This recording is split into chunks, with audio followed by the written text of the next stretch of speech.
Second day of budget sessions. We'll get the meeting started. Roll call. All members of council are present. Adoption of the agenda. Motion to approve the agenda as presented for the second budget working session for the 2021 budget. Mover and the seconder. Moved by Councilor Panoski, seconded by Councilor Bisson. All in favor? Opposed? Carried. Disclosure of pecuniary interest. Seeing, hearing none. The item 4, 2021 budget presentation, continuation from yesterday. And just so that members are aware, council suspended the rules of procedure yesterday for yesterday and today. We've taken out the question period on meeting of the day. Normally that's not done in budget session. But we'll continue with the budget session today. Monsieur Godin, where would you like us in the slide deck? Mr. Meyer. So this next slide that we're going to review, actually I have to apologize, it wasn't included in the slide deck that we provided you yesterday. I did bring some copies for you. It's this one speaking on level of service. And the copy on the website has been updated, so for those following at home, you're going to be able to follow in this section here. Unfortunately though, the slide that I added says slide number 1. It's actually page 262 in the PDF on the website. Okay, on the website, page 262, level of service review for those who are looking online. So essentially, we wanted to prepare a slide just to have the discussion. Mr. Mayor, you brought the motion to council in a previous council meeting regarding level of service and the review of our levels of service. So to inform council at this point in time, that review or that study is not included in the budget. But we are identifying the service efficiency grant, which is available through council's discretion, which could be used to be applied toward that study. So I think at this point, we probably, I guess, would like to ask council direction or to have discussion regarding the scope of the study and if we want to add something to the budget, and if so, what kind of funds we're looking at. Let's go to the next slide. We do have the motion. We want to go through it. We've also printed this. At the point, the notice of motion that was brought forward by myself and Councilor Panoski that the council approved. Obviously, with what's going on with COVID, we know the world is changing. We know we have a lot of large item expenses that are coming in the future. I thought that it was something that we had to look at long term to look at everything as in the scope of everything we're looking at, not just piecemeal, and see, where can we find, where is there opportunities for efficiencies. I know that Kawartha Lakes, for example, did it a few years ago, and it's very much an educational component as well for the residents. We get a lot of public requests, residents, are asking for stuff, but don't necessarily understand the implications of what that ask implies. So I think for me, I was seeing this as, I'm not sure as far as budget goes, it would definitely come out of the efficiency fund because that's the whole point of it, is to find efficiencies. I'm not sure if there's a dollar amount we can say at this point in time, but there's so many different models of how organizations have done it. I know they're doing a small one at the United Counties, but obviously it depends where the organization. Are we looking at just a few departments? Are we looking at every department? What I would suggest is the first step would maybe go out for an RFI, request for interest, and see if companies could submit something with pricing to tell us, where the companies that have the experience doing this, saying, okay, this is what we would suggest at this cost, and that way it would give us an idea. So, Monsieur Leduc, Monsieur Godin, I'm not sure if you're looking for more information or what exactly. Mr. Mayor, I'd like to maybe ask a few questions for council. Yep. Obviously, we spoke, Mr. Mayor and I, to Kawartha Lakes, where that idea originated, probably. Now, they had internal champion as a permanent position in the organization. It took them 4 years to do that service level review. So obviously, they're a bigger organization than we are. But and they're an amalgamation of 3 municipalities, I think, 3 or 4 municipalities. So it took them 4 years to do that. So one thing from the notice of motion I want to inform council is if you wish to see that into a 1-year program, that might be idealistic, or I will need definitely outside assistance because I won't have time to do full sort of level review internally. That's one thing. Second thing would be, I would like to know a bit more where you're aiming, because to me, for example, I'll give you an example. Should we repave the Russell tennis courts? If it's on a school board property, we have no access during the day, we have no lights there, should we even consider that, or just come in and, since we have a rec complex hub, to move these tennis courts to the rec complex hub around now a new play area? So those kinds of discussions, to me, are important for sure, but into what order, into what scope, and to which departments, it'd be something, if you want to get that done into a 1-year program, it'd be more specific. I'll give you a second one would be to pave the Marionville Community Center. If you were to give up on that community center, because it's a high cost center, would you be paving it? Or you'd be separating or dividing the property and sell off the property? So, same thing for the bowling alley. We have to replace the pin machines and the scoring system, electronic scoring system. If we were not to keep that bowling alley going, because it's one of the only bowling alleys that's remaining in the area, if it was the case, then do you spend the money into upgrading the infrastructure? So I need to know, it'd be nice to know if council knows the scope of it, so that I know, is it Parks and Rec? Is it something else? Where is it that you want me, or even libraries? Where is it you want us to focus, or take a couple of years because we have a 2024 deadline from the province to do this, but and you said, Mr. Mayor, the counties only did their reception area review in intertwined other departments, but certainly that single review is going to cost them about $25,000. So to expect this study to be done on a very cheap price, I don't think that's going to be realistic. So what is full, and here we have also a component of community education and participation. So in a time lapse of 1 year, if you're expecting the documentation to be prepared, assessment to be done, and time for community education and participation, I think again the 1 year scope seems to me to be very tight. So that's why I want to know how much resources, or is there anything particular council is looking at, so that I have a better feel to what to ask in the RFI or RFP, depending on how we want to go, and can report back to council at a later time. But I see the efficiency fund being used for different things, and if the study is very serious by council, and it's a very, very large scope, the balance of these funds might be used to complete the full scope, if that's the case. So I'm just asking council, I'd like to have a more discussion regarding a bit more direction, so that I can have a better feel for a future report to council, and maybe know how much money we have to earmark for that kind of stuff.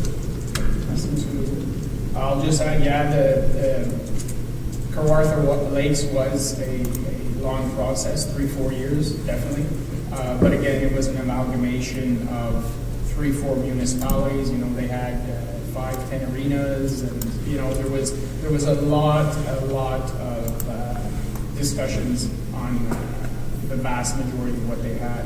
So I think it's I do agree that if we wanted to do everything in the organization with 1 year, I think that's probably, especially now with COVID, public sessions and stuff, it's for 1 year period. I think it's probably a multi-year approach. Again, as Mr. Leduc stated, it's 2024 that it has to be completed for the province anyway, so that does give us a 3-4 year window to get this done. Thoughts from members of council? Councilor Tarnowski?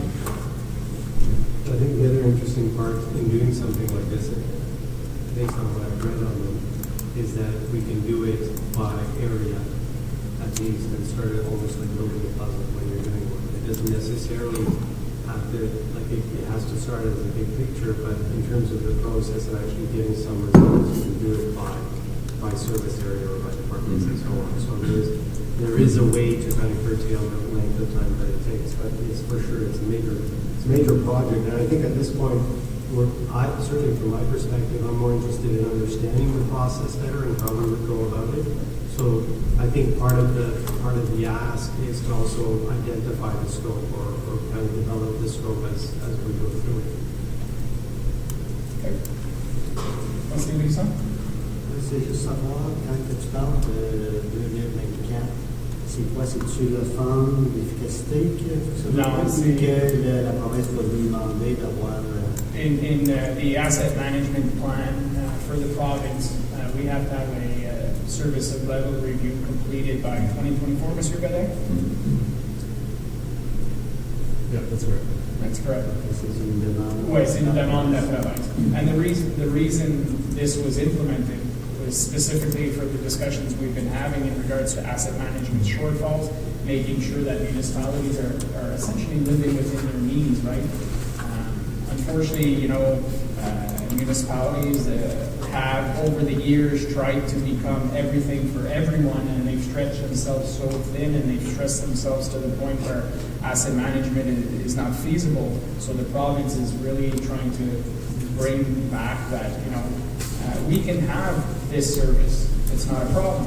Council can have A, B, C, and D, but we need to know what the impact of having those services are long term.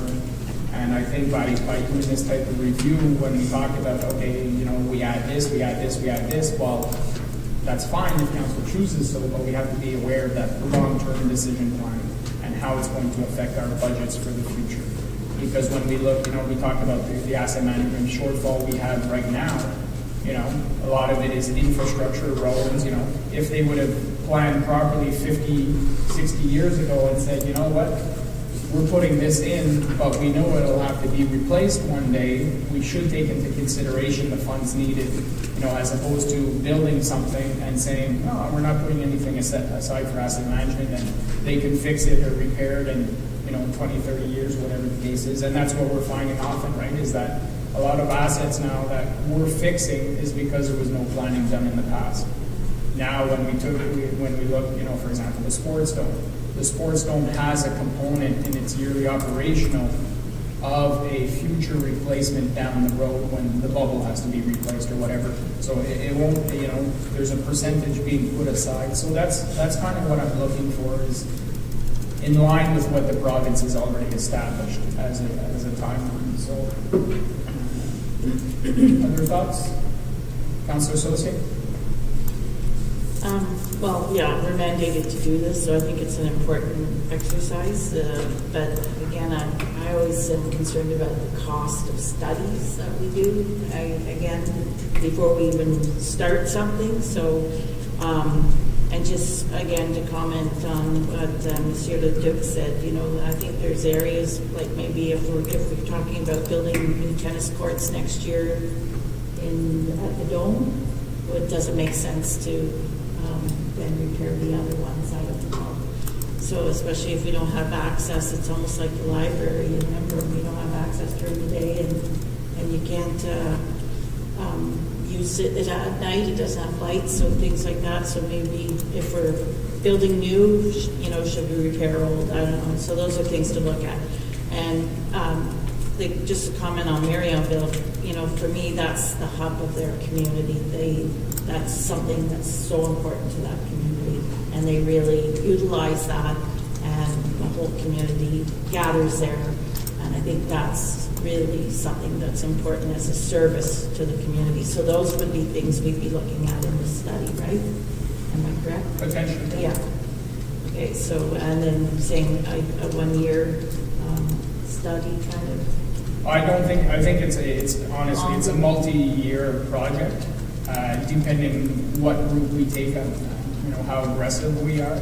I think since we have till 2024, I think, we start in 2021, and, like I say, we can, since we haven't done this type of review prior, if we go to an outside third party and we ask for a request for interest, you know, we might have some organizations that put a plan before us and say, this is what we're suggesting at this cost.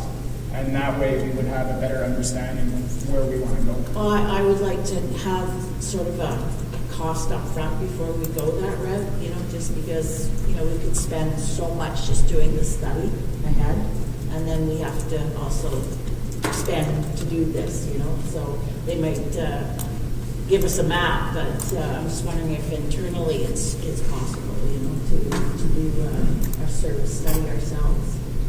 Monsieur Le Duc?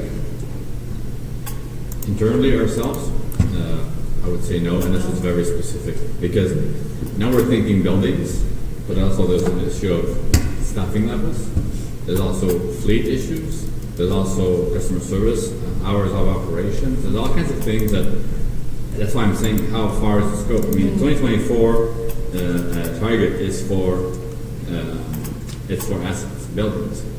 It's not level service by staff, our planning department, or reg department, or infrastructure department service, level of service. So it's more for buildings. So how far does the scope go? Do I focus on buildings for now, or I need to focus? We've been committed to do the level of service for bylaw services. That's really more human resources, and the level of service we've been committed to that. But elsewhere, we've not, and that's why I'm asking. If you go, I just want to show the council it can go very large. If you're thinking human resources, policies, processes, inventory, all kind of things. I mean, it's just very wide.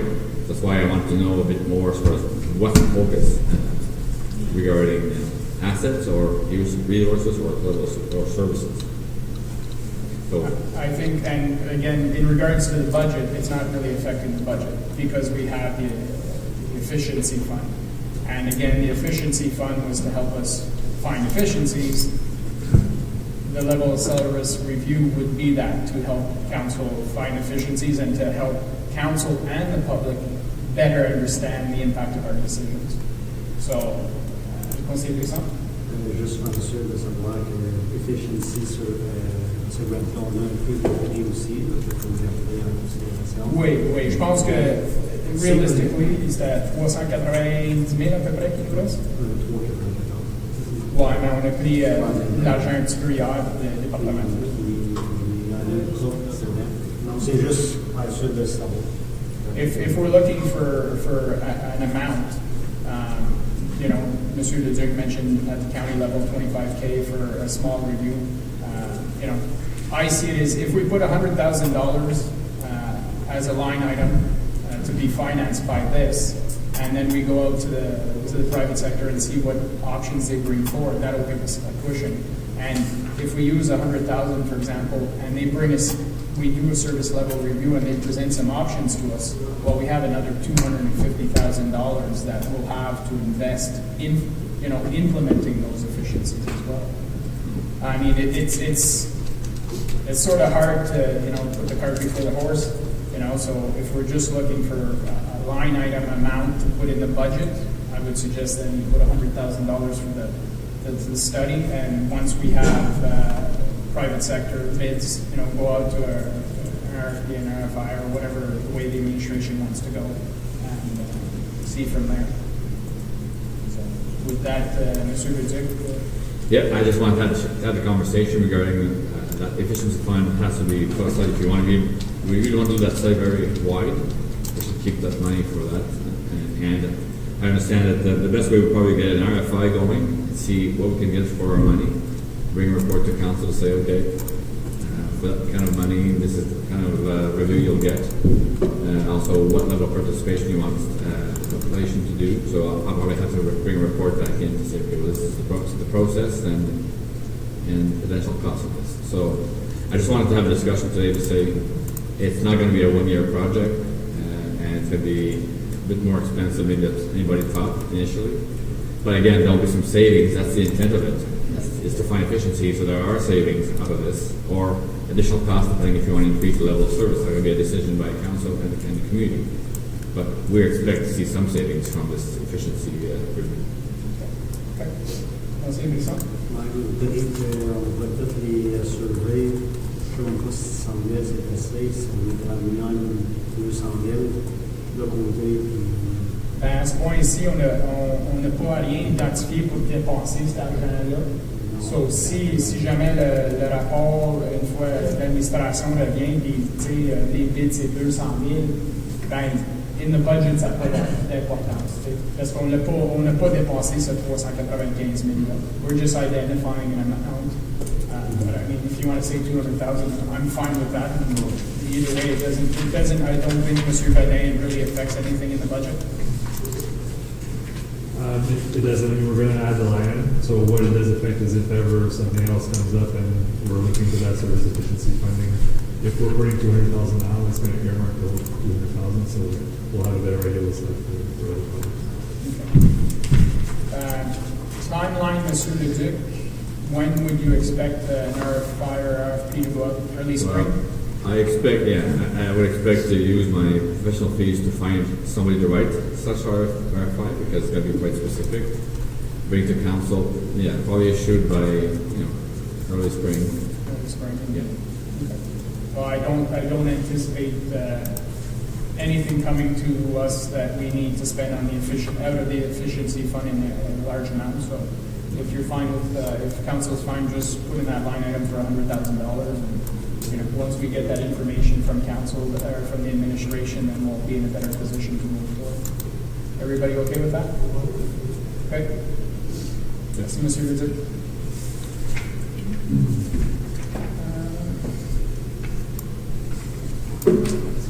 Mr. Godin, I believe the next item is our list of vehicles. That was more information purposes, but.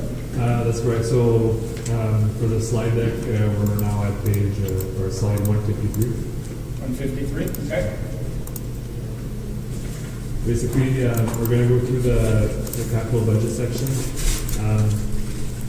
Each department's already presented all of the capital projects, so the next few slides is basically just a summary, the financing, and if council has any additional questions, we can go into it. So the first slide is a list of our vehicles, again, just for information purposes.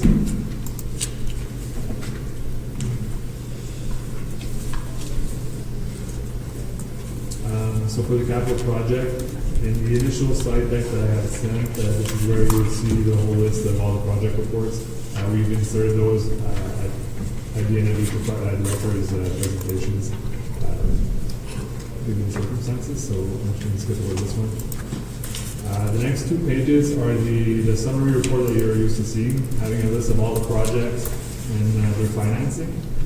So you have seen all that information on a project by project level, but this is kind of consolidating the whole thing.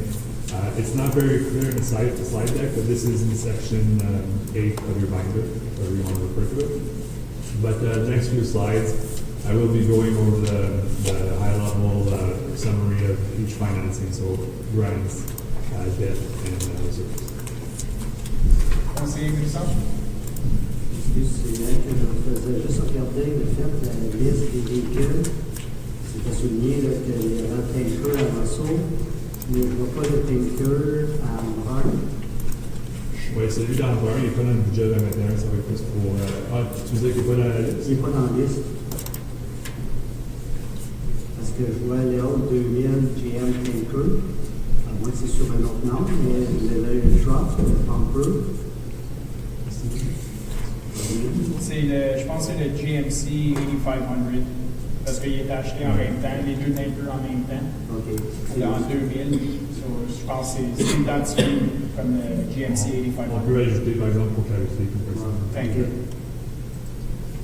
C'est que justement, l'autre, c'est qu'il est marqué en jaune que pour disposal, ça fait techniquement celui d'Empereur, on a parlé qui était disposal aussi.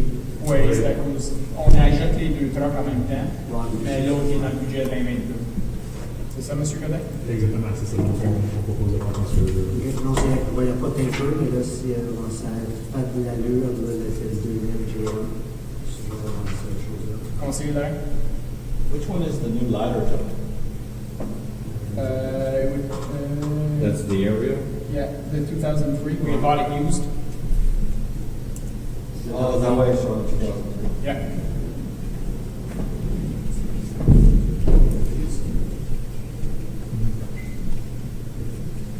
Just for council's information as well, since we're talking about vehicles, we are working on the phase 2 of the fleet management policy, and so council can expect to see some the document for the horizon probably in December of this year. Okay. So it's going to elaborate a bit more on internal practices and the concepts that we want to follow regarding our fleet replacement policy.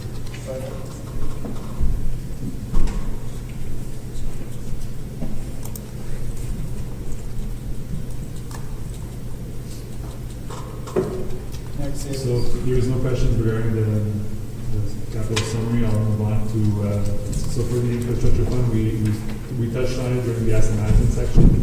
Again, we've seen this, we saw this table already. The growth from the growth in investments into our capitals from 2010 to today. Just to summarize a bit, the investments that we've made or that we're proposing to make in 2021. So the total transfers, so the infrastructure fund is 2.353 million. So that's the money from taxation going in to asset management reserves. And looking at our total capital project right now, our capital budget, we have we're taking out 2.317 million. So that's basically following that methodology that we explained earlier yesterday. Just a note for future budgets. I love the breakdown of the infrastructure fund. Maybe if we could include road paving to know how much we've actually done for paving of roads in the last amount of years, because often people are like, oh, that's one of the biggest asks is I want my road paved, I want my road paved. If we can show the public, how much we're actually increasing every year and the amount we're spending on roads. Obviously, we've got to take into account some years the tender price for paving comes in. There's a difference there, but overall, it would give a good idea that we've been increasing the spending. Councilor Barry? To that point, if we do that, can we also have it broken out, federal gas tax versus infrastructure fund? Just so we know where the money's coming from, and we can say exactly how much that has been put forth from the tax base versus federal gas tax. Just gives you an opportunity to show that we, now even over and above what we're doing with the federal gas tax, we're still putting in $500,000 a year of public funds in there to offset. And if we didn't have this, we would only be doing half of what we're doing. Councilor Grissom? L'autre chose aussi qu'on va voir, c'est comme on a la liste de chemins pour les prochains 10 ans, la planification, il avait parlé pour les trottoirs aussi. Si on pourrait avoir, je sais qu'il y avait parlé l'année passée, de l'avoir, qu'est-ce qui est planifié pour voir qu'est-ce qu'on peut suggérer, tout ça, qu'est-ce qui nous est suggéré dessus pour les nouveaux trottoirs. Je crois que quand on a eu le condition assessment, on avait-tu une liste maintenant, un timeline pour les trottoirs aussi, M. Bourdon? Seulement, on avait fait on a la liste de chemins, les trottoirs, on avait suggéré au conseil des endroits qui feraient les additions possibles. Mais avec la conversation qu'on vient d'avoir avec le niveau de service, je pense que c'est toutes ces choses-là aussi qui vont être prises en considération dans notre revue de service. Qu'est-ce qu'on va faire aux résidents? Moi, je vois que même que le conseil devrait considérer davantage aussi dans les nouvelles subdivisions le nombre de trottoirs qu'on investit. Parce qu'on sait que toutes ces infrastructures-là vont être données à la municipalité qu'on va devoir remplacer dans le futur. Je pense que dans l'exercice du niveau de service, toutes ces choses-là doivent être considérées également.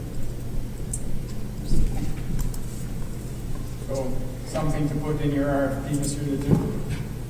Yeah.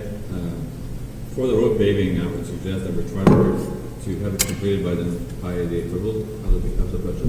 Okay. Because they're spending more money on roads, and I think it'd be nice to show that. For sidewalks, I think if all goes right, level source review would be the first step to understand what we have. We have a list, but for the next meeting, it's okay.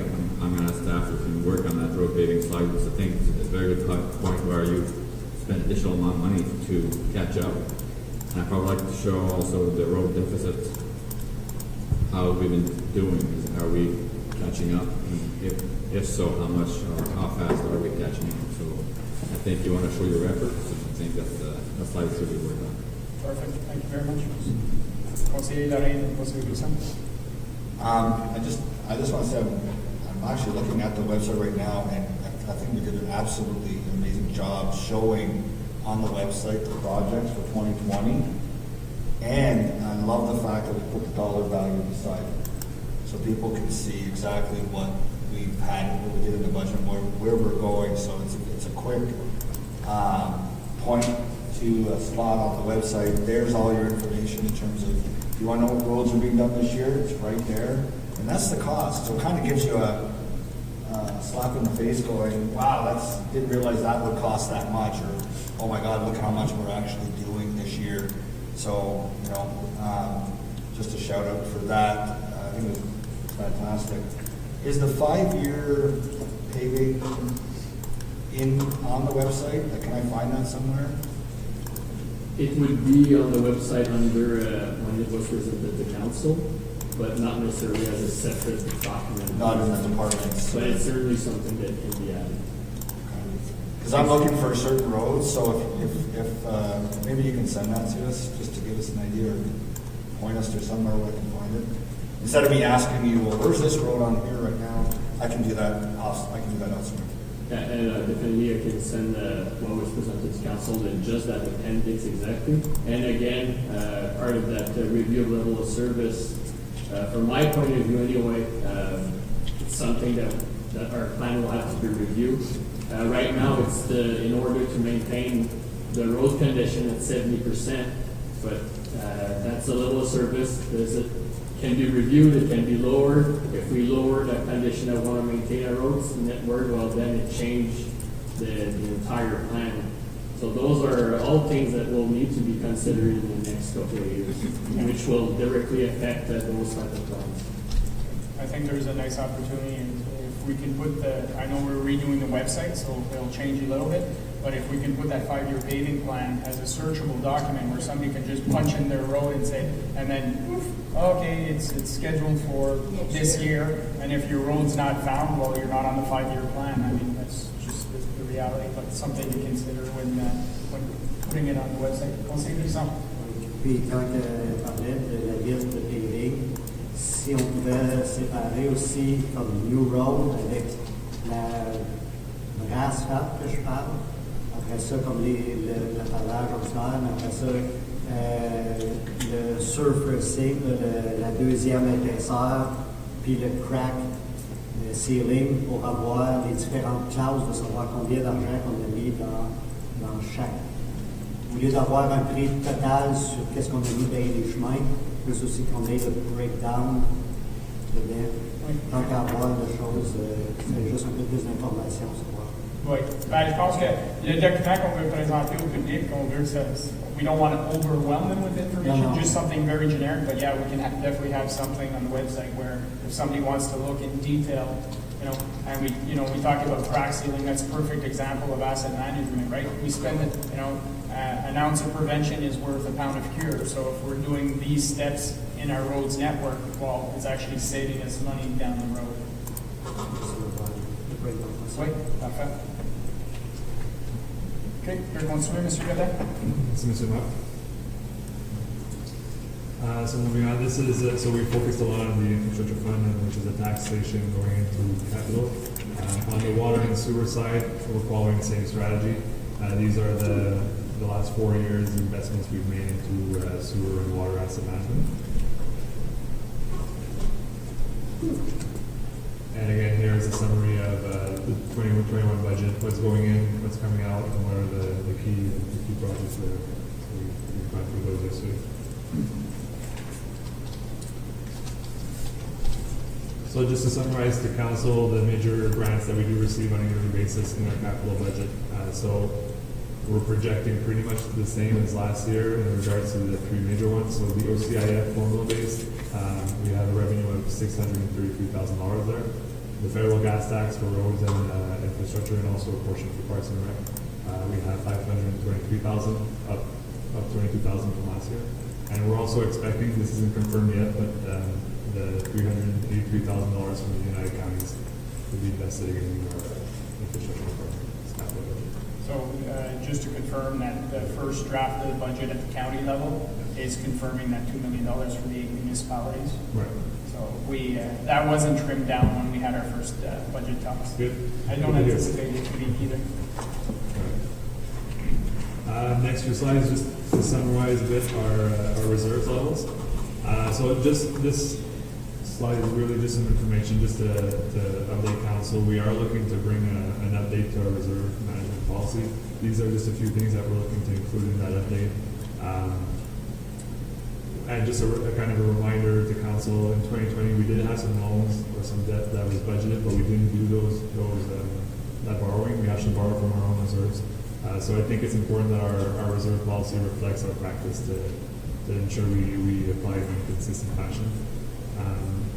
Elsewise, we're mentioning charging interest to unfinanced capital projects as well as and allocating that interest to our reserve balances. We spoke a bit on that yesterday. We want to revise some of our stability reserves and thresholds just to make sure our current practices are still applicable and we're applying the right thresholds.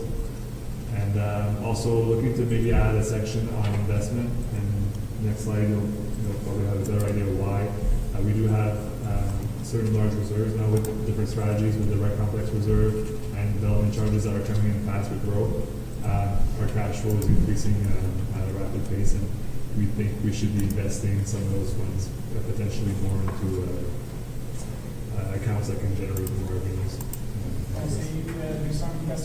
Oui, c'était juste savoir, quand tu parlais de justement des emprunts internes, Oui. au taux d'intérêt, est-ce que c'est au taux que tu aurais eu comme quand que tu le prêtes ou quand que tu l'empruntes? Bien, ça dépend des situations. Donc, en général, on sert de notre taux d'intérêt de notre compte de banque parce que c'est l'argent qu'on collecte, qu'on redistribue de nos réserves. L'exception à la règle, c'est si on a passé un règlement au conseil, dont on a deux exemples de ça en 2020, pour l'emprunt pour le réservoir d'eau. Il était dû pour un renouvellement, donc au lieu de faire un renouvellement avec la banque, on a décidé d'emprunter nos réserves. On est venu au conseil avec un taux qui était basé sur Prime, moins, je ne me souviens pas exactement c'est quoi le taux, mais on est venu au conseil pour présenter les différents taux du jour puis pour avoir la direction par rapport à ça. En général, c'est parce qu'il y a quand même une différence de l'autre. Autrement, tu as 0,25 à peu près pour cent quand tu le prêtes. Oui, en règle générale, on va charger l'intérêt moins cher que le taux du marché pour économiser, mais plus élevé que ce qu'on collecte dans le compte de banque de chacun pour que nos réserves puissent en bénéficier. Ça revient à la même chose parce que c'est de l'argent que tu prends un puis tu mets à l'autre, mais c'était juste l'information. So this table here is kind of a summary, a high-level summary of all our reserves. You will notice some major increases in development charges because we, again, growth is at a rapid pace. We're collecting a lot of the development charges. In 2021, we're collecting more than we're spending, so that's reflected here. You also, in specific reserves, you also see a major variance of over $2.8 million. This is reflected by a few things. First of all, sales of lands in the industrial park. So when we do sell land in the industrial park, we put that money into the industrial park reserve because we're using that to build roads and to purchase additional land. And also another one is the rec complex. So we are putting $634,000 into the rec complex reserve this year. So that's reflected in here. And the rest are there's also the asset management reserves and all those.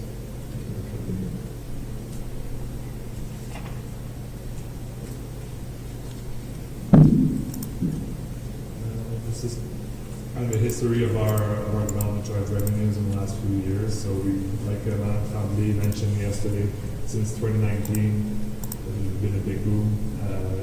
DC revenues have practically doubled. 2020 was a bit slower pace when the building department closed for a month in April, but after that it picked back up, and we see that at $4.8 million it's still a significant amount. 2021, following discussions with Mountain Family, we're expecting more or less the same as 2020, so we've estimated the same revenues as 2020. Obviously, it could be more or less, but those are the numbers in the budget at this point in time. Future reference again, it'd be nice if we had, like the water and sewer, the municipality, a comparison of DC charges for how we sit in regards. Not all municipalities have DC charges, and obviously because we have, proximity to Ottawa, things to consider, but I think that, obviously the fact that we have DC charges helps us enormously. Definitely.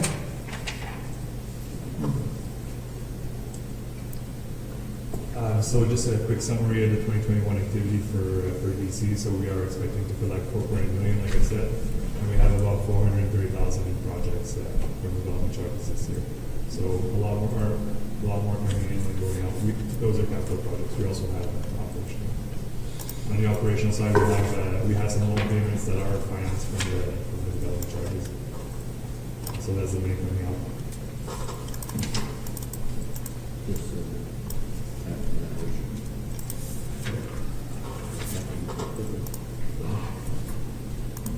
And of course, these numbers are before the final adjustments based on the discussions we're going to have. So if we do add that accessible park and other projects in that area, There will be adjustments. the slide will be updated for sure. The budget is about.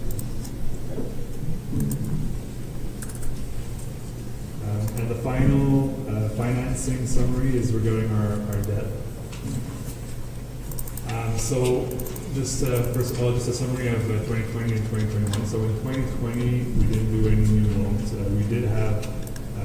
We were budgeting to borrow for the construction of the ambulance building, but with our reserves and with our cash flow, we presented some reports to council and opted to refinance the water reservoir with our reserves and the construction of the ambulance building as well. So we touched base on that earlier yesterday regarding the information, but those are two loans that essentially got off our books in 2020. In 2021, so we are proposing a loan for the construction of the San Joseph Bridge. And like I said yesterday, when we do get to the point of financing that project, we will come back to council to see if at that point in time, is it best to do an external loan, or should we again borrow from our reserves like we've done in 2020?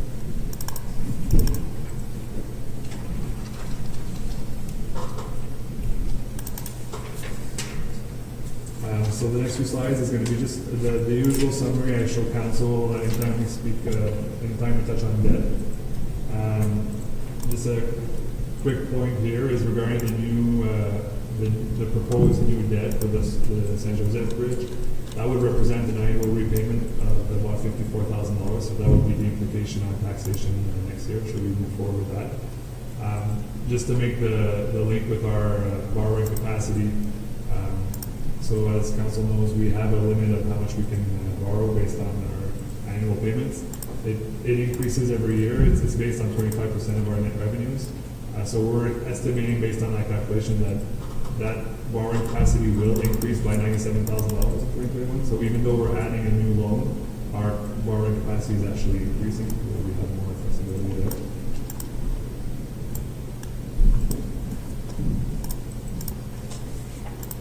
And next few slides is just to show kind of a graph of where we are versus our provincial limit and versus our self-imposed limits that we have from the municipal debt policy. This is just to show what our current payments are and what the future projects could come along. It's very small on the screen, but on the page you'll see we're considering in our numbers the construction of a library building, the San Joseph Bridge, the complex center, as well as servicing of the industrial parks. Those are major projects that have been discussed. Hasn't been official direction yet to move forward with those or not, but we know they may be coming, so we are including them in our projections.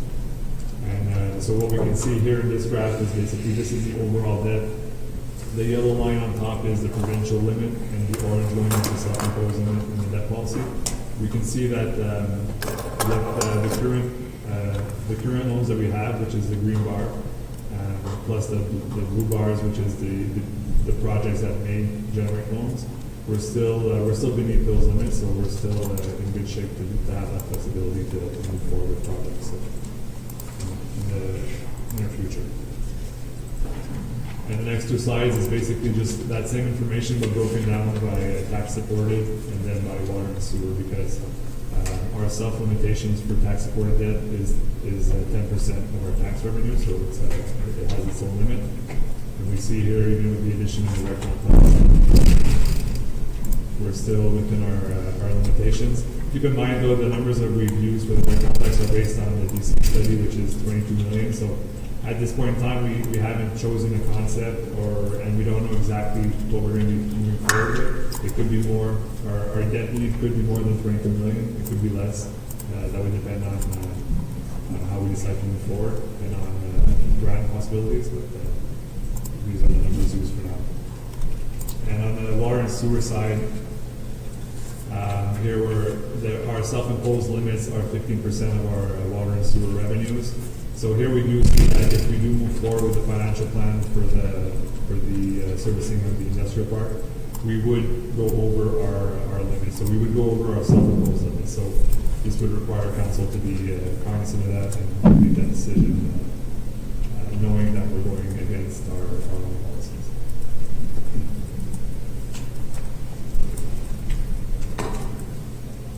Finally, we've added this year to our presentation for debt, just some financial, some debt indicators. We actually mentioned these indicators when we presented to council the municipal debt policy, that we should be reporting on these on a yearly basis. If you go through them, I'm happy to answer questions from council, but we can see that each indicator is it's positive. It's a positive situation where if we compare from 2018 to 2021, our debt per capita, our debt charges per capita, everything is trending downwards, which obviously is good news when we're talking about debt. The bottom table maybe is the clearer one to look at. It's essentially what our total debt level is from 2018 to 2020. We were at 17.4 million in 2018 of principal that we owed, and that number is down to 15.2 in 21. That's due to obviously yearly payments that we make, as well as that one loan that we cleared off our books last year using our reserves. So it's just to give a high level idea to council of what our debt situation looks like.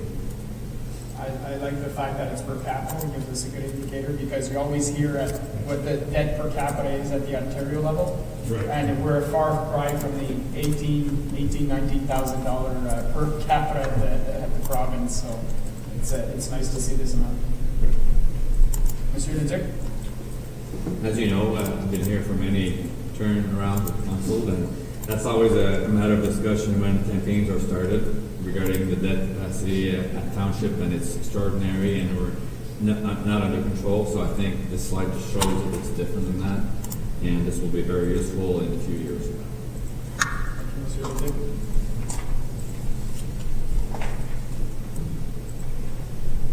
Now we get into the fun part. Right. So the next few slides is essentially a list of all the public requests, and we've had a lot of public requests this year. So Schedule C is a public request. We've also included the council request. You'll see that we've included previous year's requests, and we've added new requests for 2021. And also this year we're presenting council with a list of budget requests or priorities from the accessibility committee. And for this is why I've asked Madame Nicole and Mr. Bourgon to join us, because it might be, I'm sure there'll be discussions and questions regarding some of these items. Okay. So I think the simplest way is we'll just go quickly through it like we've done in the past, where I'll rattle off the first item and see if members of council have any questions, or if they want to have discussion on the item. The first item was the paving, the remainder of Tweed. It's not identified in the road condition assessment. Was there any discussion on that one? It's not included in this year's budget. The second one, purchase of machinery permitting forest bike, cycling, and snowmobile in winter. It's not included in the recreation budget this year, but I think that I would like to see this item. It's a minimal amount, and it's actually increasing outdoor activities which I think is really key right now. Councillor Soski? Yeah, I was just wondering if we could also include, like South Nation does the bike trail and also the conservation areas where they groom them, and that would be the same kind of grooming. It's a different piece of equipment altogether. This is more like, almost like a skidoo where it's going up and down. It's on private land, and it's not only on township property. It's a big circle. Because they do that in La Rose Forest for the fat bikes all winter long. They Yeah, groom but it's a them. different piece of equipment. Okay. The groomer that we have with South Nation is that it's not the same. It's not the same kind of. Yeah, because the trail is basically flat, right? It's just, Yeah. this is, you're talking about hills Yeah, and yeah. all over the Because, forest. I mean, both Tweed and Burton are kind of hilly, and But I I'm just just curious. the machine to groom is not the same machine. What they're looking into is the machine itself. The groomer with South Nation is like It's a very large an machine. ATV with a groomer in the back. So this is a completely different piece of equipment. Okay. So I'm not sure. There would be some talks to happen with the group in regards to the contract and how to, the rules regarding this. But I think that that's something we should consider because it's a donation in this sense for a piece of equipment. We're giving the people, I'm not sure if the administration is comfortable having the group run it, or we want to be implicated in that. I know you mentioned that it's not really our land. Madame Paul? Thank you, Mr. Mayor, members of council. So yes, we're comfortable because we have an agreement signed with them as insurance with the group. So we're okay that they do the section that is owned by the township. Like I said, the 2/3 of the circuit is on property, private properties. So township has no ownership of it. Question? Conseiller Buisson? C'est juste pour mentionner, moi je supporte aussi pour de l'attraction parce que le fat bike s'en vient de plus en plus populaire aussi, puis que c'est proche. Oui. Pour 5 000 plus 6 000. Moi je go for Monsieur Leduc? I would rather see us purchasing it, keeping it under our control, making it available as per our contract with them. I don't see why we should be buying something and give it away. Well, they're essentially, I believe they're asking for a grant for this. So, but I mean, if we want to go that route where we purchase it and we have agreement, I'm fine either way. I'll let the administration have that Is conversation. this 6,000 only our grant portion, or is that the full cost of the equipment? I believe that's the full cost of the equipment. There might be opportunities for some fundraising on the group to pitch in some, but Councilor Janowski? Yeah, I'm sorry, I thought I heard that you were saying that it was included, like, some of it was fundraised as well, so. No, they're asking for this 6,000 at this point in time. I'm saying that there might be an opportunity for them to do some fundraising if we tell them, well, okay, we're only giving you 4,000, you guys come up with the other 2,000, for example. Because in their presentation that they sent to council, they do mention that they had a surplus of $1,100. So if needs be, they would take that surplus. Let's say township would maybe give them 5,000. They would pay the remaining. Yeah. But in doing so, we're emptying the reserves. So I'll propose that the 6,000. They're doing a lot of work and that's beneficial to our residents. And Monsieur Hérisson said that we've seen the increase incredibly in fat bike in the Rose Forest, for example. Monsieur Leduc? So I'm guessing that if this group was to unfold in a year or two, that they sell off the machine paid by the township and somebody else earns the money. So if we can make an adjustment to the agreement saying the township is giving them back for this machine, if ever the group closes, the machine comes back to the municipality. Would that be acceptable? Because there's a clause somewhere to repatriate that if need be. Councilor Karnowski?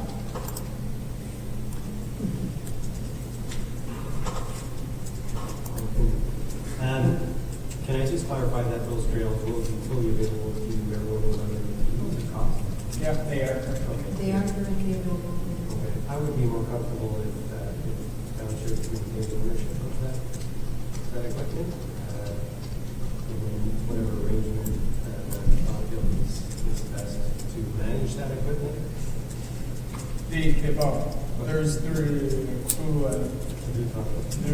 Because if there's work that needs to be done on the equipment, they could come back and say, well, it's not our equipment, it's your equipment, you know, you guys take care of fixing it or whatever the case is. Fundraising. And there might be, I'm sorry to say that, but there might be a storage issue, because like I mentioned yesterday, one day that the storage bin in the back of the arena, so we don't have a lot of storage. And also, a lot of that work, the grooming, sometimes takes place during the night. So our buildings would be closed, so we have to leave them access. Councilor Canasta? Yeah, so I personally don't care now. It's just about, I just felt as Mr. Zuzig was saying, like your volunteers, so if they go next year, piece of equipment, put this money up. So whether they maintain it, keep it, or whatever the details there, but I just think that it should be an asset. That's all about township. And we're supporting them by using it, storing it, whatever. I think we can manage that. Would you be comfortable if there's just a clause in the contract that the ownership would come back to us if ever they fold? That way, operationally wise, we get rid of all those issues. I think Mr. Zuzig has a probably good way of doing it. Mr. Leduc? Mr. Mayor, member of council, you will see this morning, this is all improvisation. So we will argue with my staff because we have not had a discussion. I don't see maybe the same vision on this one. It may be the same for other topics coming up. So bear with us this morning if that's the case. But yes, we can look at this, but maybe we report back to council before we do so. But if it's only a matter of deciding ready to invest 6,000, that's again the direction we'll be seeking. Yeah, I think at this point in time for budget is, are we okay with the $6,000? If we are, then the details in the weeds will be worked out in the administration. Councilor Associate? Do we know who does the grooming for La Rose Forest, like for the trails for the fat bikes? That would be the staff of the Rose Forest, the staff at the United Counties. And I guess a partnership isn't feasible for them to get. I think with the forest itself, they have enough on their plates. I can't see them sending staff out our way to do it. And even if we did make an arrangement with the United Counties, their staff time would be charged to us, right? So this is volunteers who are taking care of it, so there's no staff costs. So we're okay with the 6,000? Yeah. Okay. We'll go to the next item. Support the Dundas Manor long-term care home redevelopment. The request, I'll give my 2 cents on the matter. I don't think we should support it. Through taxation, the residents of Russell Township are supporting the Prescott Russell residents, which is in our county, and we support that. Through our taxation, we pay a significant portion of that. So, Just to mention that moi non plus je ne supporte pas ça parce que c'est pas pour l'hôpital de Winchester, c'est vraiment long-term care. Long-term care. Nobody's interested in that one? Okay. Item 4, we have, this was from Nova Committee, so I see Winter Carnival Committee, Citizens Committee, Seniors Committee, so those are all included, I believe. Yes, for section A and B. Item C was the installation of Christmas lights, paving of villages, roads, and repairs, parking at the community center, recycling garbage bins, maintenance, Manuel Park. Some stuff's included, but I think the most, the parking is the big one. There's a significant amount of being invested in that. Manuel did at that point in time. Councilor Associate?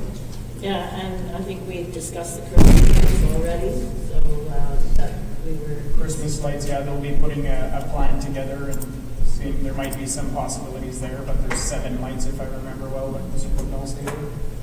Yeah, I just wondering if we can verify that because I was informed there was 2, so I'd like to just make sure that they have at least a decent display on their main section or near the community center, you know, maybe around the corner a little bit or something like. Yeah, well, that'll be part of Mr. Bogon's plan, Mr. Bogon. I was gonna add, there's only 8 posts available to us. Okay. So, I mean, we're limited in where we can actually put the Christmas lights. Okay. As long as they're functioning. Okay, I think 8 we're okay. posts with 8 lights, please. Councilor Larrain? Yeah, yesterday when we discussed it in your request, I think you were asking for an additional 5,000. From the energy fund? Well, you were asking for 5,000. Now were you asking for it? I know we discussed adding another 5,000 to that. What I suggested was that when he puts his plan together, if he needs more funding, it would come out of the energy fund, so it wouldn't necessarily affect budget too much, but in his report to council, at that point in time, we could say, yes, take it out of the energy fund. Okay, so we're good with item 4. Item 5, paving Leclerc Street between Route 400 and 500. It's not included. Anybody want to comment on this one? We're good with it. Councilor Associate? Yeah, I was just curious if it was in the 5-year plan, because I know that road is sort of very similar to what Groves Road was experiencing with the dust and the gravel kicking up and what have you. So I don't know if a temporary solution could be done, the same as what we did for Groves Road. Well, Groves Road, I believe we actually did a surface treatment on it. Yeah, that's correct, and Rural Road was already in surface treatment, so which was part of the asset management replacement, which for the cloud, it's currently gravel road. So our plan doesn't address the upgrading to surface treatment. Again, we'll go back to our conversation earlier, that's another question of level of service. Do we want to increase the level of service on that road or not? We chose to a few years ago to do it on McDonald Road. That's because we had additional funding at that point in time that we decided to do that. That, I believe, Forest Road, if I remember well. You know, that's, I know through Duval, you know, when you pave a gravel road somewhere, then all of a sudden somebody else says, hey, you paved that gravel road, well, I want my gravel road paved too. But we see here there's an estimated $350,000 cost to do that, so. It's just, I know it's got like, it's hard to navigate down it. It's kind of like really deep with gravel, and I don't know if it can be graded or something can be done. Well, I think operationally wise, it's taken care of every year, but Mr. Yeah, McGovern. exactly, and I mean, this year we were really diligent in doing our checks, and Leclerc is done properly, right gravel was used, Meets so the it standards. was maintained in a really low traffic road. Okay. And there's not that many houses on that road as well. Conseiller Larrain? I'm going to ask that this come back in for discussion for next year. Not have to wait for the residents to come back to us on it. I'd like to see it back to discussion for next year. Okay, so we'll put that in council member item requests for next year's budget. Item 6, oh, sorry, 5 included, point 400 Marvellville, difficulté de réduite à cause des arbres qui cachent la vue. On a fait étudier ce coin-là, M. Bourgon? Donc oui, la Ville d'Ottawa a fait leur analyse l'an passé, donc un 4 stop n'est pas requis. Ceci étant dit, pour la visibilité des branches, ça serait quelque chose d'opérationnel qui peut être vérifié. Okay, parfait, merci. Okay, 6 is already included, the festival grant. 7, annual donation. This is from the Limoges Citizens Committee. 1 is in the donation budget, 2, 4-way stop at 300, Limoges intersection Route 300. I think we're doing currently an EA on that whole intersection. I'm sure everybody's got emails about that. There was requests in regards to McComas Park, but that belongs to the CPR, Madame Guitar. Let's come on to that. That's right. The park belongs to the counties, but the municipality does help with the maintenance with the subdivision. Okay, so, but we do have that agreement in place. That's right. Right, Councilor I Bisson? know that last year there was some talk of evaluating the trail and what work could be done, and was there some advance? We haven't heard back from the subdivisions. Est-ce qu'on pourrait juste avoir un follow-up? Suivi. On va demander que... I know the employee right now is not there at this moment, it's not on salvation presently, so maybe when he comes back, I can touch base with him. If you need me to make a follow-up, just let me know. See you every so often. Councilor O'Donnell? Just further down in here, I know that we've already got speed radars that we're buying this year. I don't think it's one for this location, but how much again is one of those speed radars? About 2,000 to 2,500 in that range. Then we're always part of the tender with the county, so we're trying to purchase as much as possible together to get a lower price. And as well, since we applied with the county, so hopefully we budget for 2, but we can hopefully get a third one. In this case, though, they're requesting one for the Mowbray Road, which is a county road. It's a county road, which would be good if it's part of the program of the county, because those ones we're trying to focus on county roads. I know there's already one on Limoges Road in Limoges. They haven't exactly mentioned where they would like to see it. I'm just assuming probably near the school. Yeah, I think that's good. Can we keep this one in the back pocket in case there's the extra funds when the tender comes back? Good. If we can increase another one, I'd like to see that one. So you want us to pay for a sign on a county road? Well, in the county tender is what I'm asking. It's going in the county. Well, I think if I understand Mr. Zelling's point, like right now we have 2 in our budget that we propose location on municipal road. If we do get the one from the county, that could be a spot to could put be it on. where it goes. Okay, yeah. Any further questions on that item? No? Okay, number 8.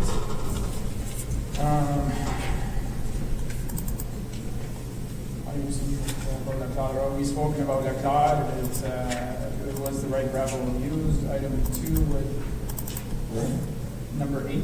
Yeah, There's 3 points there. Number 2, we'd like to support any request for considering continuing resurfaces to Lactade Road to McDonald Road. That's not included. And 3, can we also please comment how the extension, number of new residents of the dam? Well, obviously that's in the discussions we've had over the last few days and the tax rates by who would explain this. Any thoughts on that one? Councilor Rand said to bring it back, it's the same thing really. Yeah, it could be considered council member items next year for the extension of gravel on Cloud Road to McDonald.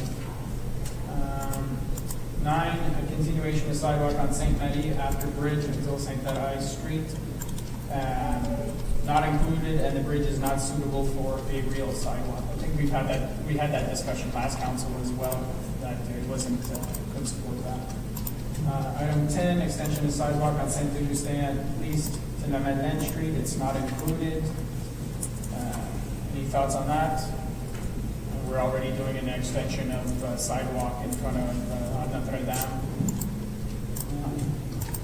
We did ask that for a few years. It's just, that's why I'm asking for some plan that it might come. But there's a lot of extension that should be considered. Again, that comes to level of service, right?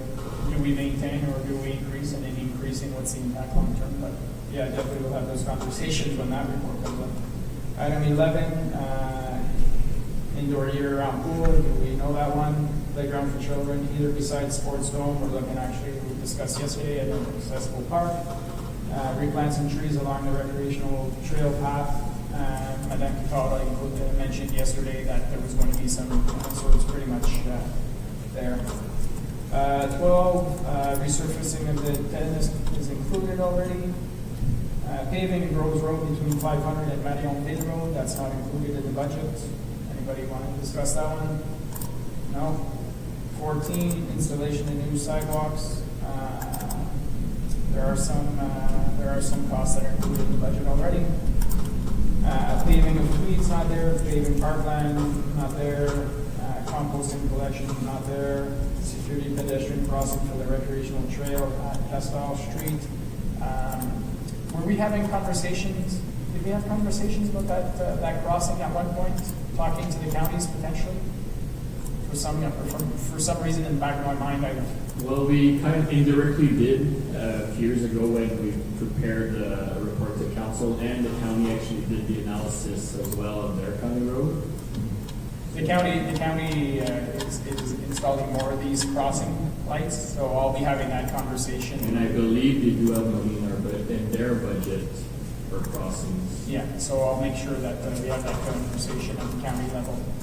You know what, if you guys want to, we can always send a resolution to the county council for them to look at putting, maybe not this year's budget, but if we can ask them to put it in next year's budget for that crossing. Which crossing? Where the bike trail, where it crosses from one side to the other on Passport Street, The wood? in the middle of Over the by stretch. Turtleson? Yeah. That's a big one.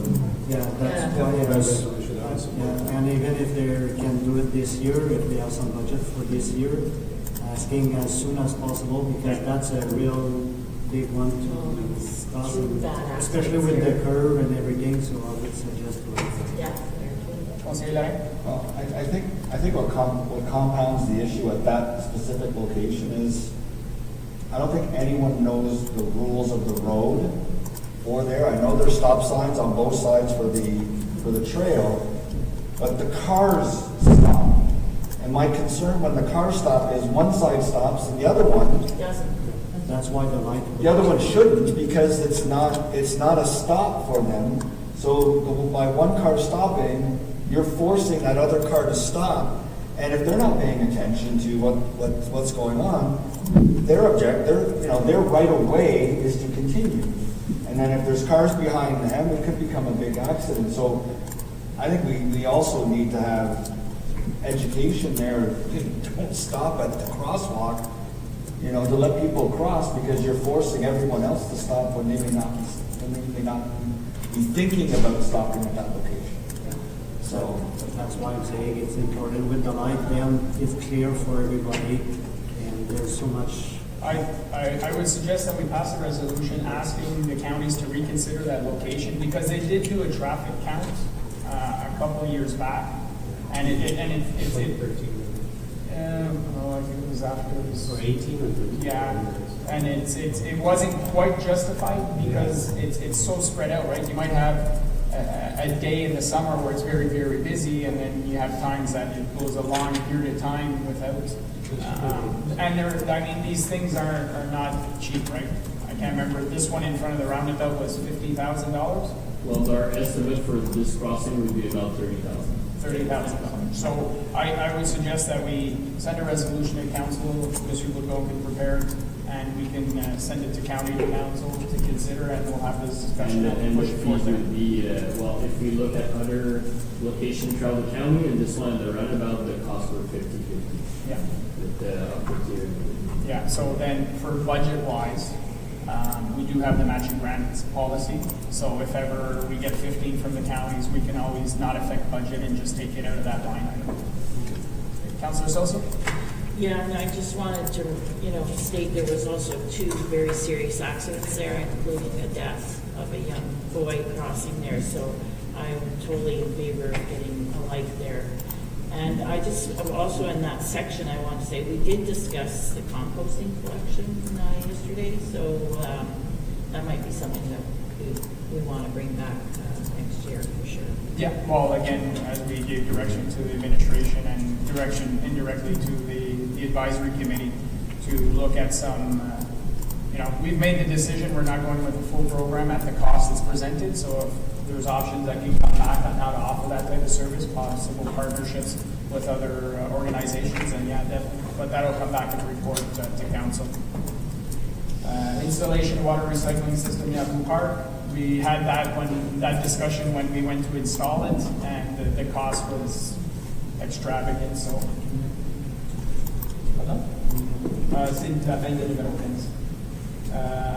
Number 16, pave the end of Dazé, sidewalks on Radisson.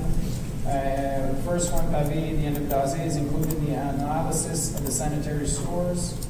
And sidewalks on Radisson, road profile not appropriate. That's similarly, we have there's other sectors, if we were going to put sidewalks, I think there's other sections that we put it first. Next one, 17, organic, we had that conversation. 18, addition of sidewalks on Old Town Avenue. It's not included and the street is not built accordingly. Traffic light at the intersection of Craig and Old Town Avenue, that would be a county road discussion, but It would be a county discussion, but it was not warranted at the moment of the construction of the subdivision. It's already full built out, so I don't foresee it being warranted at this time. okay. 19, pavement on Loves Road near 616, it's not identified. I'm just going through these guys, so if you want to stop me, Yeah, I then have a Councillor Associate. I was just gonna say again, maybe in the 5-year plan, because Louts is really bad. I don't know if you've driven down it lately, but it's just potholes and it's pretty broken up. I think that it might not be in the 5-year plan, but if you look at the 5-year plan and you go down those roads, Yeah. it might come out that they're a lot worse condition than the Louts. But Monsieur Bourgon? We always need to consider speed. So it's a local road, low traffic, low speed. Right. And it all comes down to level of service once again. So yes, if council wishes, it can be added, but that means that like the plan that was approved, it's pushing off what was planned. And we're always circling back to what's the level of service. No, I agree, the major arteries take priority for sure, like the ones that you have on your list. I was happy to see that long list that you have for next year, so that's excellent, thank you. Okay. Monsieur Leduc? So Dogon, when's the next time we do this condition assessment for roads?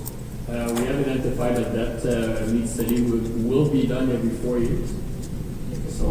So basically matching the first year of council. So every time that there's a new election, we'll be doing that road assessment at that time. Monsieur Leduc? Reason why I'm asking Council Associate is that sometimes the conditions will worsen faster, and if that's the case, then every 4 years that might move up compared to others if they stabilize, and if it gets worse in 4 years, well, we've got a chance to move up quicker.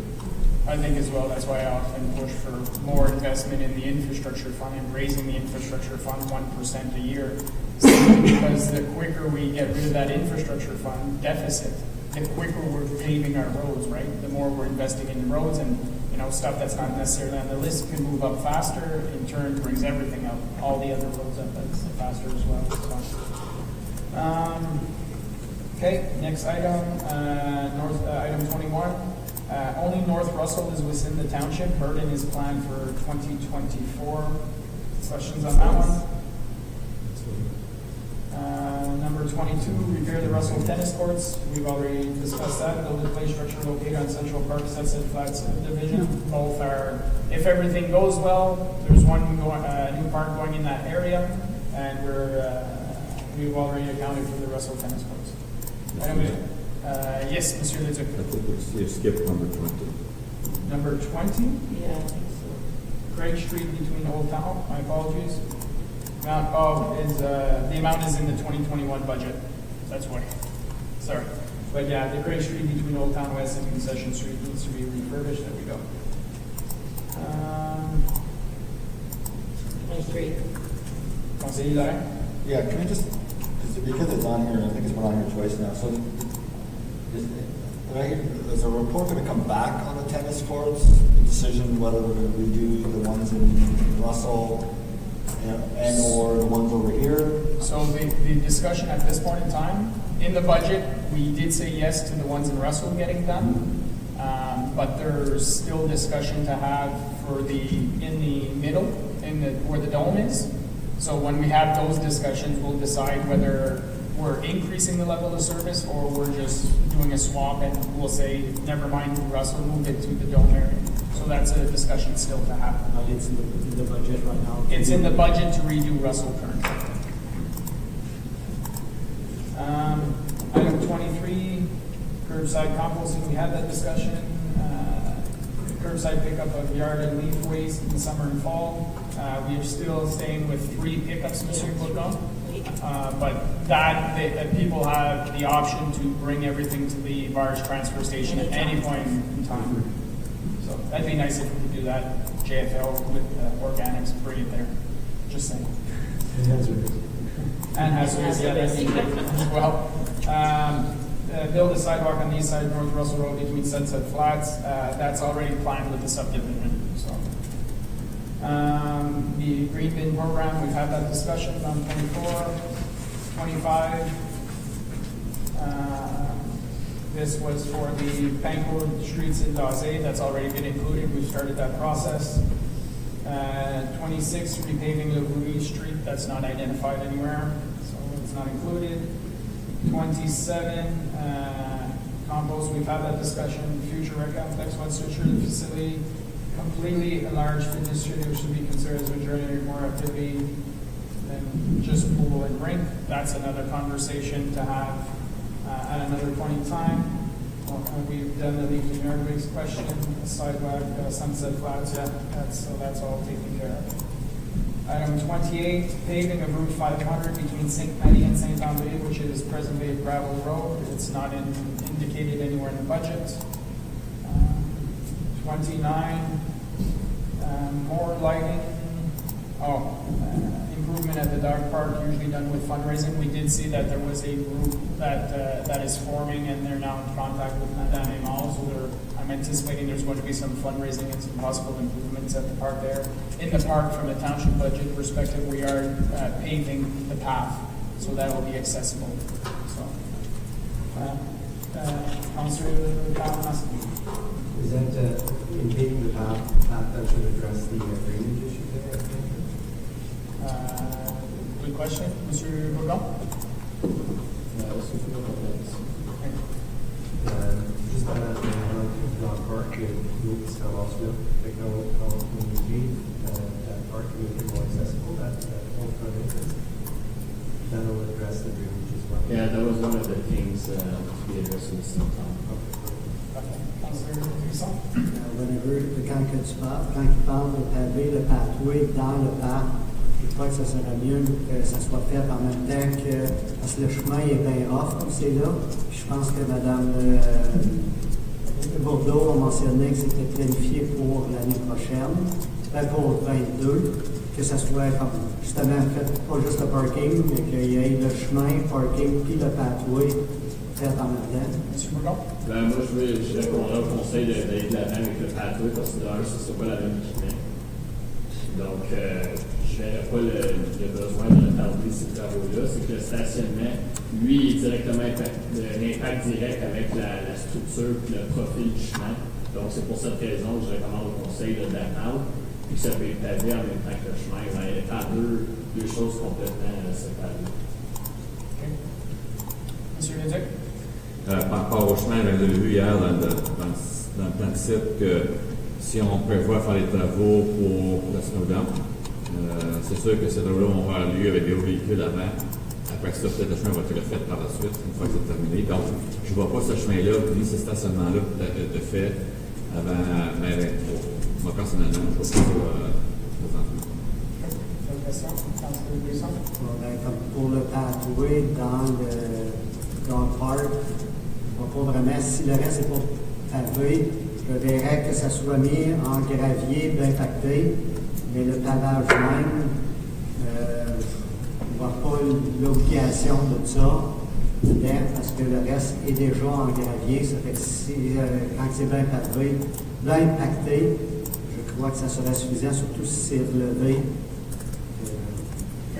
Monsieur Leduc.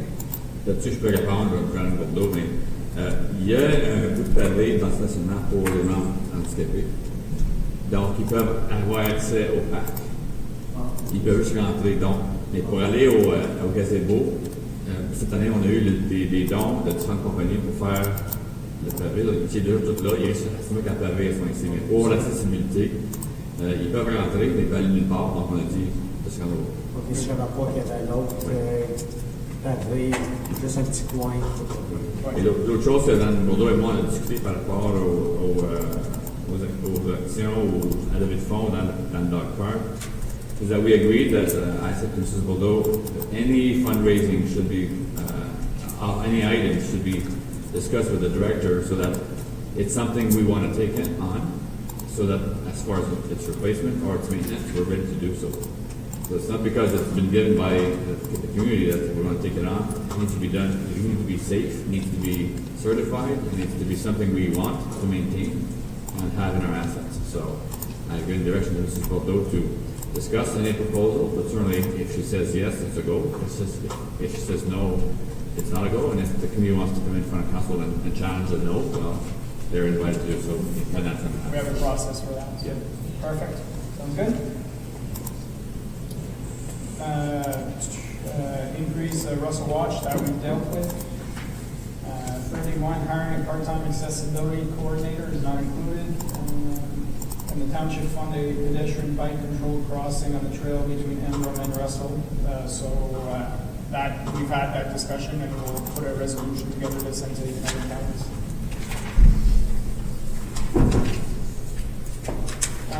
32, enhancement of Stuyvesant Park, a little shade in the park.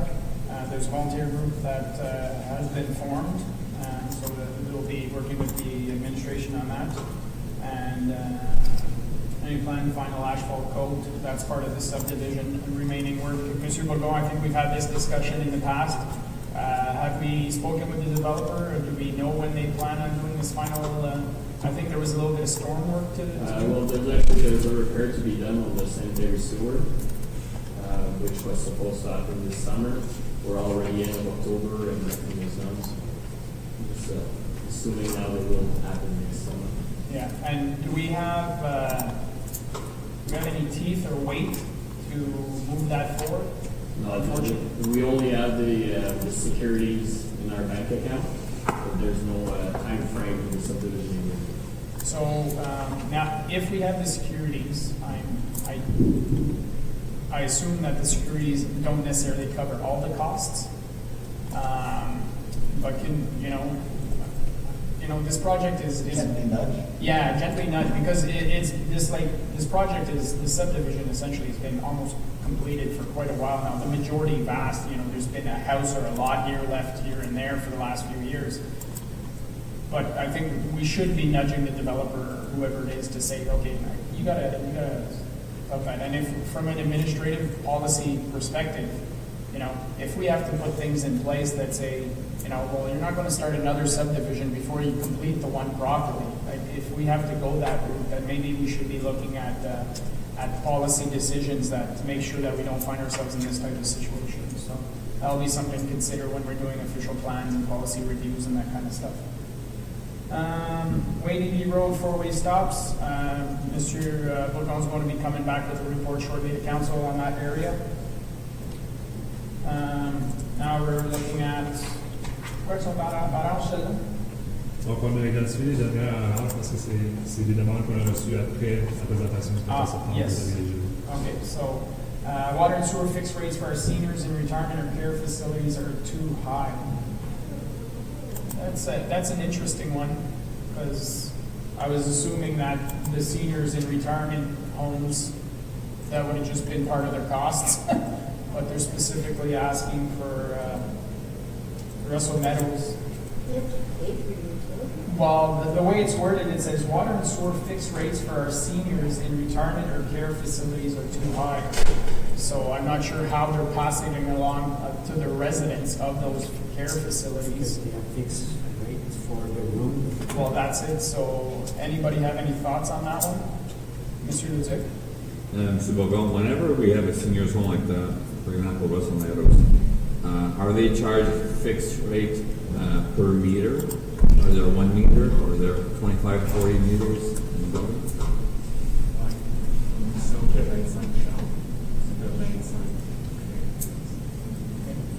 So it would be billed by, let's say it's 25 rooms or apartment, it's billed per amount of units in that building.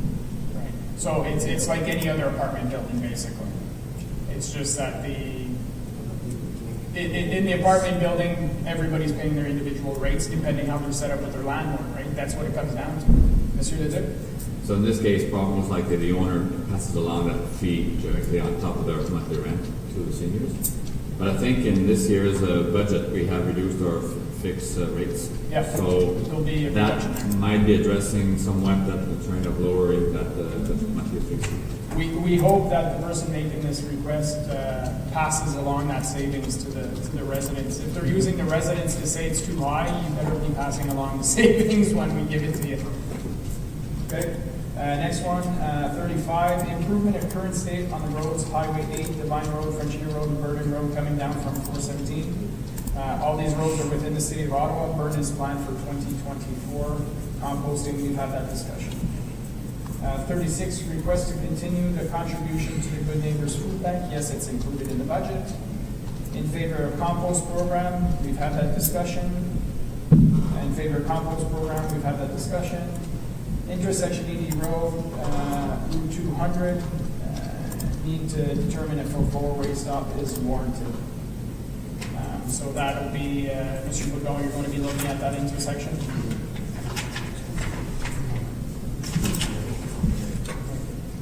Okay. That's well, like right now we're only waiting for the collision data. That's one of the trigger for those type of improvement. Yep. So we need to look in the last 3 years. So it's part of a program in NTO. So we just registered this week.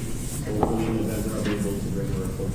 Perfect. Just so you're aware as well, I had a meeting with the OPP last week on a different topic, but I mentioned that intersection. They informed me that we can reach out to them and they'll give us a statistic from their end as well. Well, see, the answer we've got from OPP, it's actually registered to that program with NTO. Okay. So there's a fee of $250, and then we'll have access to the collision information to all of our intersections. So actually, in the future, it will be beneficial for us when we come to that type of analysis. We'll get all punch the it in, information from, it's basically the database from OPP that gets transferred to the NTO and available to us. Okay. Let's take a 5-minute break. It's 10:30. We'll be going for 90 minutes. We'll be back in 5 minutes, and then we'll continue with the next items. Perfect. Thank you very much. This type of work. So, as you mentioned, Mr. Mayor, I haven't heard any negative feedback since we had one student in our workforce with some of work. Okay, perfect. Councilor Associate? Yeah, because I was out one day at the museum and they were working the whole main street and they did a fabulous job. Like, and I told them, like they were really cleaning up and sweeping and taking all the weeds away. They weren't just leaving them. So it was everyone commented on it this year. It was a huge difference. So thank you. Okay, perfect. Thank you. Item 20 is the trees and urban tree bylaw. It's not included in the budget, but it is part of the business plan. So at one point in time, I believe Mr. Leduc, obviously 2020 has thrown our business plan, strategic plan into disarray. At one point in time, I believe you're going to come back with a report to council and address some of the concerns with what's left on the plan. Yeah, I think the environmental committee has worked on that. I think Mr. Boudon is working on the policies, so it should be coming to council as part of the vision of this 2020 plan. Okay, perfect. Item 21, continuous sidewalks on Saint-Augustin up to La Madeleine. We have cost estimates here, $112,000, $500 a sidewalk, plus drainage work and pole relocation. Is the drainage work and pole relocation included in the 112? No. So, and we know that on top of, and we know that moving a pole is, expensive. So, any thoughts, members of council, on that one? We're good. Item 22, Hamilton Road, Route 200 to Craig with paving the shoulders to fill the loop of the trail included. We had this discussion. Let's just look at the comments. It's not included in the road need study. Paving a shoulder would not be considered a cycling trail. So it's $475,000 just to do the paved shoulders. Is that correct? That's the amount to do to add to the road profile to create that paved shoulder and repave that full segment. Okay. The Route 200 doesn't have the right profile for the widening. Not enough space for parking lots. Conseiller Lorrain. Yeah, I just think that we need to look at the, I think we talked about the 200 to Hamilton Road, 200 to Craig, because we did say that there'd be a loop at some point in time when we had the discussion on paving the rest of the bike path and then we discontinued the potential for that bike path to go north the other way, like it was in the official plan for many, many years. And we said, no, what we would do is we would pave the shoulder down the other way and it could bring you back up towards Old Town. So I think at some point we got to look at this as an option. I don't think this year is for that cost right now, but I think we need to make sure that we're looking at it again next year. Yeah, and you're right, we did eliminate the north portion because as part of our cycling strategy, we decided we wanted to, our cyclists are more in our own area, not necessarily to go north to go to Ottawa. It was more really recreational as opposed to work-related cycling. Puis, donc, je suggère aussi, c'est pas nécessaire d'être comme un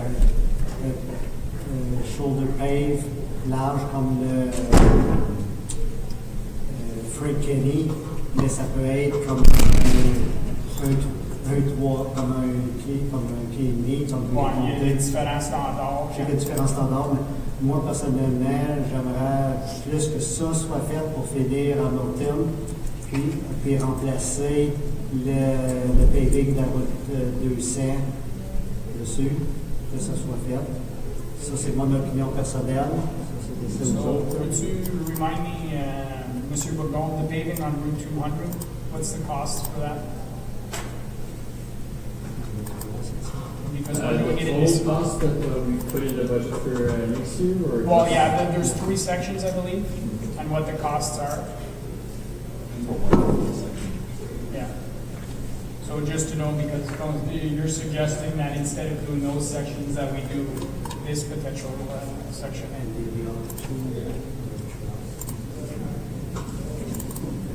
So we have 136,000, 140, and 173.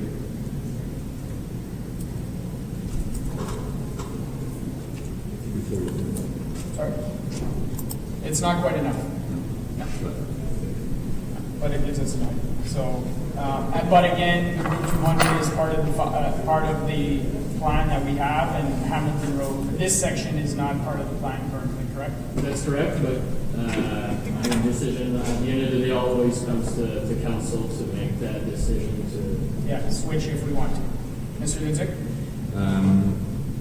I know there's been a lot of kinds of grants for bike paths and activities, so maybe if part of these costs could be asked through a grant for bike trail extension, that could cover what's missing from transferring it to Route 200 funding available. So that could be something that Mrs. Guitar from the bike trail expansion approach could look at a grant application for that, for some portion of the cost. I don't know. Est-ce que, like now we're talking about the full road being redone at this price. Would it be possible to just do the bike path section? I know I've seen roads in the counties where they've just expanded. I know it's not ideal, but that's not définitivement. Tu vas même plus en bicycle parce que c'est trop rough. Non, mais si on parle d'une expansion, si on fait un accotement, maintenant, est-ce que l'accotement est possible seulement? Ou il faut tout refaire la rue? Je recommanderais au conseil que si le conseil prend la décision de faire cet accotement-là, on est mieux de refaire la rue, avoir une bonne structure. Sinon, cet accotement-là revient il n'y aura pas de binding, il n'y aura rien à s'accrocher, puis elle va détériorer. Parfait. Councilor Larry? My thought on that is, when I do the math, 136, 140, 173, it's 449,000, which is right around the 450,000 that was projected for the Hamilton Road extension. However, if there are opportunities for us to get grants, then I think we apply for those grants this year. And if we take the money for Route 200 this year, then Route 200 is going to come back next year because of the needs analysis. That's $450,000. So why don't we look at the Hamilton in next year's budget, keep the 200 in this one, because it is a more traveled road, Route 200 for the people that are living on it, using it now. Do the road because it needs to be done, but make sure we have the Hamilton Road extension in the 2022 budget at 450,000. If we get grants in there, may bring down that number already for next year. That, or the other possibility is we apply for grants. And if we do receive the grants, that's brought up at budget saying we did receive the grants, so if you decide to, but if we don't receive the grants, just continue down the list. That's the other option. But either way, I'm fine with it. The reason I'm saying that, and I'm not prepared to take out Route 200 this year. No, neither am I. Okay. Yeah. That's where I was going with that. Yeah. Or use, or go to asset management for if we get grants of 100,000, let's just say, throw out a number. We get grants for 100,000, at least 350,000, go to our asset management reserve, do that, and then take it up there. The following year. Juste une suggestion, parce que comme je mentionnais, la route de 200, par exemple, à partir de l'aider à aller à Saint-Guillaume, il y a vraiment du plus gros travail à faire parce que là, vraiment, la terre ressort du char. Il y a 1,4 km qui est à planifier cette année. À la place, j'aimerais que si on fait la route 200, comme à piste cyclable, là, parce que de aider à aller à... On l'a fait d'aider à Norton, que le paving, comme le côté, soit pavé au moins de la piste ou de Forest Road à aller à Hamilton, que le shoulder soit pavé aussi un peu plus large, là, parce qu'il y a du trafic quand même assez rapide, que quand que c'est déjà fait, que quand tu sors, que tu peux, que ça soit fait, le shoulder, à un bout là, qui soit mis un peu plus large. Sur cette section. Sur cette section-là. Monsieur Bourgon? Qu'est-ce qu'on fait avec nos chemins avec ce traitement-là? On pave 8 mètres de large, ce qui inclut maintenant nos attroupements. On ne peut pas élargir à cause qu'on est limité par nos fossés. Si on veut s'assurer que le drainage demeure efficace. Donc, c'est ce qu'on a fait dans les autres segments de la route 200 cette année, c'est pavé à 8 mètres de large au lieu de 7. So yeah, I might get this. Mais pour un point 5, chaque bord. 2 pieds de chaque côté de plus. OK. Et à cause du système de drainage, ça serait au moins que tu mettes des calderettes puis tu le remplis, mais ça, c'est des passé aussi, pour revenir au premier commentaire de M. Brisson, l'an passé, on a réparé beaucoup de ces sections-là entre Lévis et Saint-Guillaume. Conseil a approuvé un budget là, pour faire des réparations d'urgence. Puis l'an prochain, on a une grosse calderette aussi à remplacer dans ce segment-là. Fait que c'est une des raisons pourquoi ce segment-là, il est juste, il va être un délai d'un an aussi. OK. Parfait. Correct. No commentaire? No? We'll go on to the next one. Item 23, finish paving Hamilton Road. Well, we just had that discussion. Item 24, paving of Route 200 with parking near trail. We've had that discussion. Paving of road in 417 Industrial Park in front of McEwen. Design for water and sewer in progress and not included in the road needs study. So, any comments on that one? Conseiller Brisson? Même s'il n'est pas inclus, c'est notre parc industriel, c'est l'entrée du parc à part ça, pour aller au fond. Puis le chemin, il est tellement rough que faut vraiment faire attention quand tu te promènes. Fait que c'est à considérer. Si on ne veut pas le faire cette année, une chose, mais il faut qu'il soit dans les prochaines années, puis ça presse, là, parce qu'il est vraiment... Puis comme je dis, c'est l'entrée de notre parc pour aller à la nouvelle partie. Puis ça fait que, selon moi, c'est une priorité à faire. C'est une des entrées, oui, définitivement. It is a rough road. I assume that it's low because the low traffic count would probably be a big factor in that one. Juste pour... Une des raisons, si on se prend juste à l'étude qui a été faite l'an passé, je vais rappeler au nom du conseil que essentiellement un chemin qui est en condition, en très basse condition reste de cette façon-là pour investir l'argent pour maintenir les chemins en bonne condition. Ça, c'est une petite parenthèse. Oui, parce que si on décide d'augmenter la rue, on augmente essentiellement le niveau de service. Puis on augmente le annual requirement en même temps. Puis l'autre chose que je voulais ajouter, c'est qu'on est en conception d'eau et pour les services d'eau et d'égout. Donc, à l'automne prochain, si le conseil prend la décision d'aller de l'avant pour payer les services, le pad cette section-là va être pavée avec ces travaux. Oui. Je suis pas à maintenant, mais je dis, c'est pour ça que c'est quand même une priorité à mettre dessus. J'ai beau le comprendre parce que le service, comme le level of service, étant bien pavé, cette rue-là, c'est rien que là, elle est finie. Oui. Je comprends très bien que si on décide d'aller avec les égouts, mais si on n'y va pas, qu'elle soit planifiée pour au moins l'année prochaine, parce que comme elle dit, c'est quasiment, vu que c'est une des entrées principales pour le parc commercial, comme elle dit, c'est extrêmement bon. Conseiller Lorrain? I would just request an estimate on it and see what that costing would be for that section there. But isn't there also an industrial park reserve right now with EcoDev? I believe it's for the construction of new roads to expand the park. But there could always be, we could always, raise the sale price of land in the park and say, okay, we're charging an extra $5-10 grand, and it's specifically to help take care of existing roads in the park. I mean, council always has that option. Monsieur Leduc, Monsieur Godin, anything to add? No, just echo what you just said, that reserve is there for the constructions, and the money that goes into there is from the sale of land, and the price per acre is calculated based on the cost of servicing those areas with new roads. And even so, we're also considering that we're getting taxation revenues to fund part of those, so it's not necessarily 100% cost recovery. So I wouldn't say that we have some funds available in that reserve to allocate to repairs of existing roads.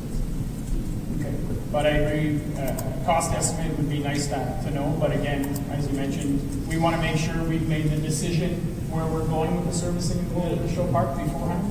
Monsieur Leduc? That was my point. I think we can bring it back to the 2022 budget because council will have to take a decision. By then. So then we will know. Because that road needs some repairs. Yeah, definitely. Perfect. Item 26, posters for social groups in Emblem. I know that we spoke earlier, there was something in the budget for flags, for potential partnerships there. Monsieur Leduc? The flags program is not this. This is it's been something that's been in there for quite a while. I think Mrs. Bordeaux and Mr. Bordeaux had met some social group representatives back in 2018, I think, and even before. And they were to come back, consult others, and we've never heard anything back on those meetings. So it's always been in our things to look at to do whenever somebody comes back. Do they still want this, or what kind of format do they want the social group sign up on somewhere? So we've not heard back from them, so I don't know what's happening with this. Right. So maybe we can have a conversation with the social organizations we know and see if that's still something they're looking for.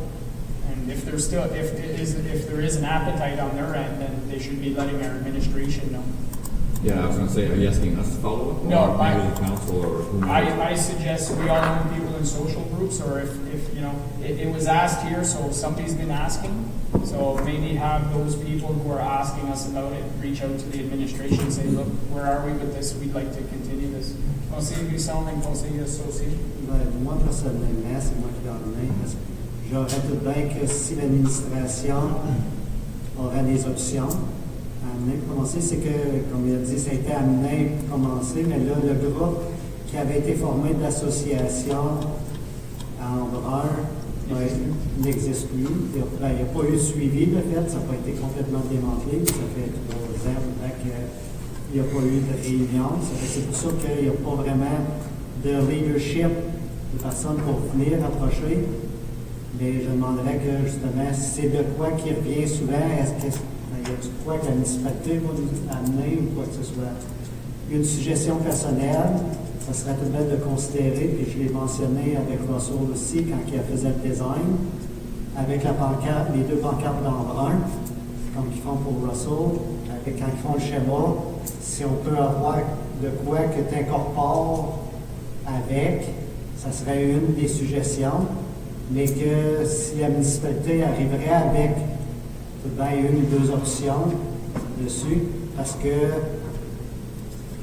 la plupart des villages, quand tu arrives dedans, c'est une publicité de dire, OK, il y a tel groupe qui sont actifs dans ce village-ci, puis que c'est une promotion pour nos groupes, que si on pouvait, l'administration pourra faire un suivi là-dessus, ça serait vraiment apprécié. Parfait. Monsieur le Duc, je ne suis pas certain à qui tu veux l'envoyer, mais j'ai vu dans d'autres municipalités, I think of Chrysler, North Dundas, they have the flags on the poles, and people sponsor the flags. And, I think it looks great. So maybe what we can do is we can look at the cost of installing a flag, know what the costs are, and then we could just throw it out, and then you have the Lions Club that says, yeah, we'll sponsor one, we put it up, and then you'll have all the other social organizations saying, yeah, how do I get that? Well, it's a sponsorship program, just a thought that might be, Mr. Lidzik? That's the actual program? Yeah. There's already funding for that in the street park program. This year with COVID, we didn't pursue that. Yeah. So I think this is a different thing regarding, and I will ask the communications department to look at this and follow up. Yeah. More particular to the social group sign. Yeah, I think it might be a great opportunity maybe to combine the two in the sense that, you charge a certain price for that flag that goes up at a certain time of year. But then when we have special events, that the flag gets switched out, because if you just put it up, it just becomes background nowadays after a while and nobody really thinks of it. But if you switch up the flags, you say, okay, at Christmas time, it's a different type of flag that goes up, or Remembrance Day, or something along those lines. So I think definitely there's options, but I think there's an opportunity to tie in those two programs. I'll say you something. C'est pour ça que je demande si l'administration pourrait approcher des clubs, mais c'est pour ça que je parle de différentes options. Le flag de ces rues peut être un, avec c'est quoi les coûts, s'il y a des coûts à associer aux associations, c'est quoi qui absorbe des coûts. Option 2, c'est comme je le disais, moi c'était une suggestion de quoi qu'on fait avec nos pancartes existantes pour de quoi dessus. Et ça fait avoir différentes options de dire, OK, pour pas arriver là, blank, mais avoir au moins une ou deux, comme deux trois options. Puis ça, moi je verrais ces deux options-là disponibles. Or even be part of the trail program. We talked about advertising on the trail. Maybe it's advertising to the social organizations. Obviously, you get more traffic on the streets. Yeah. But, I think there's definite possibilities the administration will be able to look into. Yeah, Councilor Associate? Yeah, I don't understand the posters. What are they exactly? The ones that Emirates requesting posters, that's something totally different than flags. I think it's, how in the entrance, like in Russell, for example, it's just a tin. It's a square, there's a post with all these different... Okay, those. Or, or there's some village that it's kind of a post, like a board. Like Well, a when I was the one that brought this forward about the community flags, and definitely that was the objective behind it, was to get, the King Club and the RAPA, the theater group, and then, so when people prospective buyers are coming into the village, they go, oh, they have a theater group here, oh, they have a museum, oh, they have this. So they get to see everything that we have and the different service groups that we have. And so, it could be the same in Russell and Enfant. And I also like your idea of switching them out once in a while, like the Legion could have one, a nice poppy flag. And Well, it's And they purchase them. We don't pay for that. They purchase them. And actually, RAPA was one of the groups that did bring this to my attention many years ago and said, what about doing this? Yeah, définitivement, l'administration peut travailler sur différents scénarios. Monsieur Leduc? Yeah, and I just got a text from Mrs. Bordeaux saying there's also some regulations on county roads, limitations, so those will have to be taken into consideration when we do this. Yeah, most definitely. When it's county road, so if there's issues with the county, I'll ask them why the county of SDG can do stuff that we can't. Well, we did it for the firemen's 100th anniversary. We had flags the whole way down concession. Yeah. So no, definitely, we're looking Find a way around it. Item 27, accessible park. I'll bring Jonathan. We've had that discussion. Item 28, traffic calming, pedestrian safety, and Russell Trails. I will take this opportunity. I've talked a little bit with the administration. I've mentioned it to a few members of council.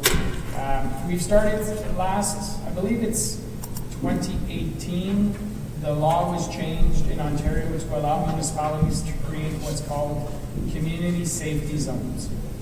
They just did it in Kemptville, they do it in areas in Ottawa, and essentially what this is that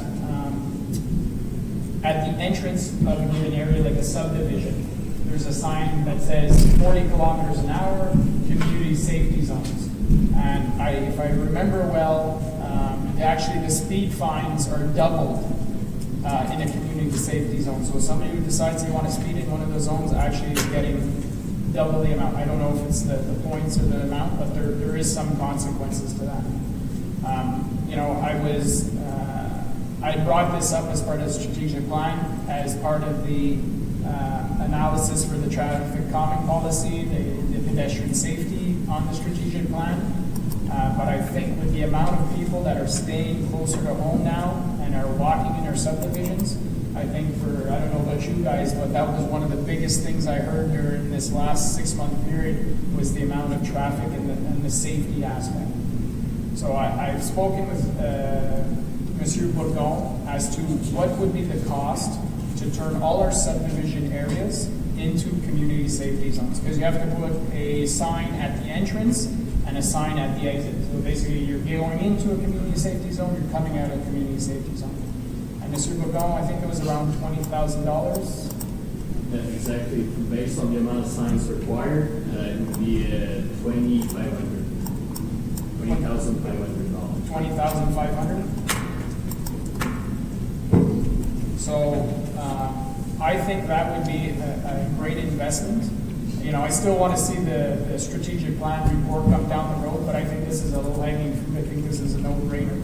And there's obvious studies. The reason, you could go lower, but I don't think we want to go to that point yet. Conseil Larry? I'll support that initiative as well. I think we've walked many campaigns over the years, and one of the biggest things in subdivisions is always speed in the subdivisions, and I think it probably came to a shock to everyone once you start to look into it that the speed in residential areas is 50 unless you change it.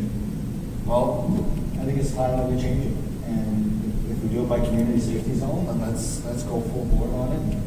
And I do believe that it is the speed fine is double in those areas, not necessarily the point necessarily, but that would probably trigger it. But I believe the fines are double in those areas, which is great. So I would support that as well. The one thing I would like to say, and I think it says here, we're looking at it.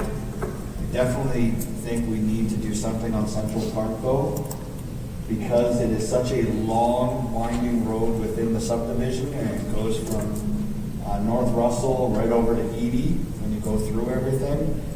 That stretch of road without any stops is a nightmare. So we need to look at something from a stop perspective, whether it be at Junction or at York Crossing, to separate the two subdivisions, or at least stop the speeding in that area. When kids are back in school now, and you've got kids zipping through to go from Russell High to get to Emblem and then come back, and they're just zipping down that road. Or you get the construction guys in the morning that are late for their shift, and they're just zipping right from one end to the other. So I'd like to see something at one of those two stops, as requested by petition in that area that we all receive. A stop somewhere, whether it be at Junction or at Door Crossing. My own thing I suggest junction, only because that's your lead into the pond, the walking path, the paved walking path around the, in the subdivision. So they paved, I think, 3/4 of the way around it now. I think it'll be paved all the way around at some point in time. And there's a grassy area there. Well, that's one of the areas that we're going to end up owning, that right there. So I think that stop right there makes sense with a crosswalk on the road, so the kids can get there, the walkers and whatnot. So Well, I think for a stop sign, it's operational, right? So it won't necessarily affect our budget, but I agree that. but it's making a decision. Yeah. I'd like a decision made on it. Yeah, so while we do have a traffic calming policy, the petition was submitted, so now you have to come back to council with a report on that. Yeah, in our policy right now states that basically all works need to be completed, so entirely transferred to the township, so no letter of credit attached to it, so it's fully responsible, like the full responsibility is to the township before starting that process. Based on conversation that we had with council earlier this fall, I think there's a will to actually start that process right away. When I'll come in front of council, I will not recommend a stop sign on that segment of road. Again, I'm following our policy, the province policy, and then it's going to be up to council to make a decision. But hopefully you're recommending something. Exactly. We prefer looking at traffic calming device or traffic proper crossing for pedestrian than to go to the alternative of a stop sign. One of the reasons stop signs should not be used to control the speed of traffic. Then you get into the game that people are not doing their stops, then you get all those type of complaints as well. But definitely, we do agree that that segment of road, it's the perfect candidate to implement some traffic calming along that segment of road. Okay, so that'll come back in your report. But we'll see, there might be an impact with the community safety zones as well, right? You know, sorry, maybe I missed it, but do you know when that report would be coming? Like, are we talking before, like, spring? So that we don't get in a situation where we're talking about this in October of next year? Mr. Bagon? I was hoping that you would have mentioned something in the line of 2021, because it wouldn't be before the end of the year, but definitely realistic to bring something before spring. And if there's a direction for it to get the community zone as well, it will have to be adopted by bylaw as well. So it give us time to, if it's get approved today and to put into next year's budget, well, definitely all those things can come up in front of council this winter. Excellent, thank you. Councilor Associate? Yeah, I'm totally in favor of community safety zone, and then I was just thinking, maybe we could just start with the main arteries, like the ones that are really, like Councilor Larassa suggested, the thoroughfare, the ones that are going right through, and make them the safety zone, so then, you know, if that's the one most traveled, then that's the one they have to slow down on. Yeah, just for clarification, when you talk about a community safety zone, it's not just one street, you're declaring the whole area. Oh, okay. So you would, for example, for the subdivision parks, every entrance into the park, into the subdivision would have that sign. And then, so automatically, you don't have to put a sign at every street. It's No. that whole area becomes, Okay. that I community thought it safety was zone. just the certain roads, because No. there's only one road in there right now, like that. Yeah, so if you put a sign at each end, then you're looking at that whole area now becomes a 40 zone. And would that be made clear to the drivers that this affects the whole area? Well, yeah, as soon as you go into it, it says 40 kilometers an hour, community safety zones, fine Okay. increased. Okay, I perfect. think it's a dual sign, right? The speed sign and then community safety zone fines increased. And there's one that says community safety zone begins, community safety zone ends. There's two. I'm getting pictures as we're talking right now. There's two signs, one to say you're entering the zone and one to say you're leaving the zone. Yeah. Monsieur And Legault? I believe typically right now that it's the 40-kilometer zone with a blue tab that says area. Okay. So basically you're entering that area, so for now on, everything's 40 until you get told otherwise. So when you exit that section of subdivision, then you'll add the area ends.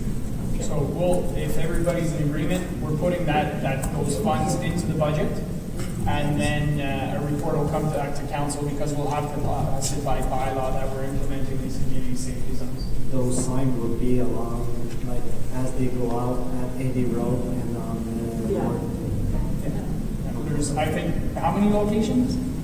So there's 74 locations throughout the municipality, and I'm including our 4 villages, the small crescent of like Felton and Stanley as well. So those 24 locations, and you're basically doubling at each location. So let's say I'll use the Central Park. So basically there's 2 entrances for Central Park. Well, that means 4 signs. Perfect. And putting that in place in the future, when there's new subdivisions, the builders know that they have to pay for those extra signs. It's not becoming a cost to the municipality at that point in time. It'll just be automatically updated. Perfect. So that's it for the council member item requests. We'll go to the next item, which was the accessibility committee. So the first item, accessible entrance to Boyd Park, that's the one we previously spoke about? Yeah. Okay. Item 2, addition of an accessible picnic table at Boyd Park will be done through the operational budget. Great. 3, filling in the trail before it crosses the road, west entrance of Boyd Park. That's the same thing. Same thing, okay. Creation of a municipal survey regarding residents' desire for accessible play equipment at specific parks. While we're building an accessible park. Well, the request, it was just to see, like, with the monkey survey, Yeah. if, because we have the full service there, if there was some other, in other part, just 1 or 2, what kind of equipment that they would want. Madame, any thoughts? Thank you, Mr. Mayor, members of council. Just to add to this, we do have 2 parks that have one accessible swing. We have one at Denver and we have one at Village Park. Yeah, and they were glad of it. It was just having a survey to see what the people would request, if there was any other, and if there was a need for it too. I think, well, this might be a perfect opportunity. We're building a new accessible park. We're going to name it after Jonathan Pitt. There might be willingness from the public to do fundraising to make this park even bigger than we're anticipating. So, it might be able to, through this process, do a survey monkey, what people are interested in, and try, put the, like you mentioned, Conseil Lorraine, take the dome sign down, put a nice big sign up, generate public inquiries, and, try and motivate them. Let's see if we can go bigger. Yeah, we could do that easily. Last year, we did that with programs. We just launched a few questions to the public, just to test it more. And so we could definitely do that with the accessibility. Perfect. Item 5, creation, addition, accessible entrance to Emerald tennis courts will be done through the operational budget. Perfect. It's not right now. It's being done to this week or next, early next week. Perfect. Addition of crossing light for the Castall Street. That's, again, we're going to pass a resolution to send to the counties for that one. Addition of paved path entrance to the dog park, that we discussed, it's included in the budget. And the parking lot, we did have some discussion. There is a little bit of park, but eventually in the next few years it's going to get completely done. I think we're done the slides that we have, but I believe, Monsieur Godin, you've compiled all our discussions and where we've taken from and where we've added, and let's see where we're at. Right, so we've done our best to compile our notes and to prepare additional slides. I'll just pull it up and have additional discussions on certain items that weren't Councilor Janowski? Will you able to share that by email so we could all, for us to have a laptop? Thank you. Fancy this week, Councilor Janowski? Might be easier, I can take notes. Okay. No, I can't see it. You young guys. You're not the only one. Yeah, exactly, I can look in there. I have I great can't see it. vision. No.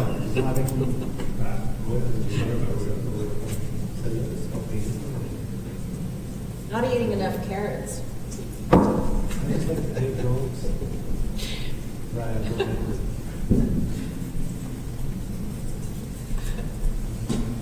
So I'll send it by email and we'll zoom in on screens as well.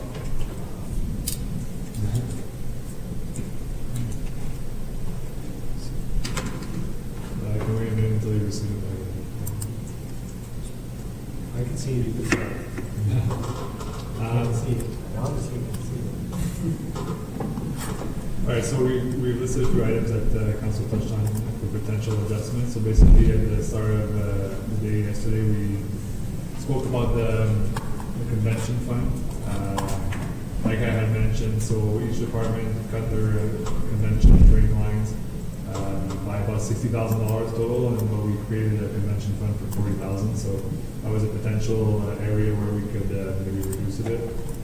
We mentioned the discretionary fund for councilors and the mayor, so that's a total of $25,000 in the budget. The community grants, so council had asked that we reduce the $25,000 from 2021, and that payment surplus from 2020 is going to be transferred.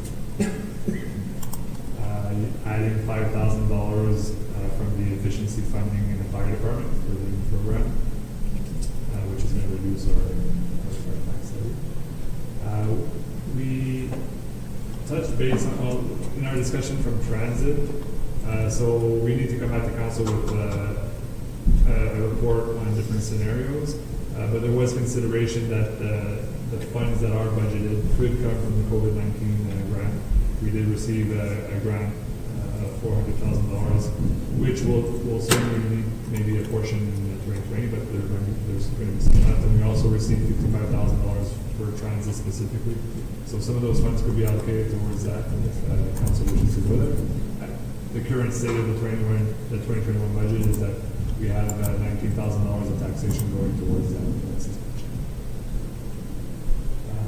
This next one doesn't really have an impact on the taxation level, but on the reserves, we're removing the train station rehab. So it was established that the $14,000 in 2020 will be sufficient to dispose of. Can we use another word other than dispose? Sure. We'll update that for you. Find alternatives. Councillor Buisson? Dans le budget, cette année, on avait un autre 5 000 que de bien disponible. Oui, c'est ça. Je pense qu'on a la discussion hier, qu'on s'est demandé qu'on en allait. On peut C'est ça, regarder. je ne vois pas le... Ouais, je pense qu'on a dit. Ouais. Oui, Ça fait qu'il y aurait 5 000 de plus excusez-moi. disponibles. Ouais. Parce que 14 000, on a déjà dans les conseils. Oui, c'est 5 000 qui s'ajoutent dans les réservations. Donc, on va inscrire le chiffre à l'ADT. L'ajout d'un parc accessible a été discuté, puis il y a d'autres choses aussi sur le site plan qui ont été discutées si le conseil veut aller dans cette direction-là. This morning, we put a number into the service level review, so we will be adding $100,000, but it will be funded by that efficiency grant, so no overall impact on taxation. I believe the only change for the budget from the public request was the addition of the $6,000 for machinery for the or for the forest. Yes. Sorry, does that, do we need to include the hazardous waste in there as an additional cost of $30,000? So for that, maybe council can remind me what the discussion exactly was on hazardous waste. Well, we had I know talked it won't about have a an impact second on day. taxation, but I think there is I think we had said that we would reserve a second one and Yes. we'll come back to count for. Yeah, I don't think we had to include it at the budget at this time because it would come, but a report would come Next back to year. council. But we are reserving the date with an out clause if need be. Right.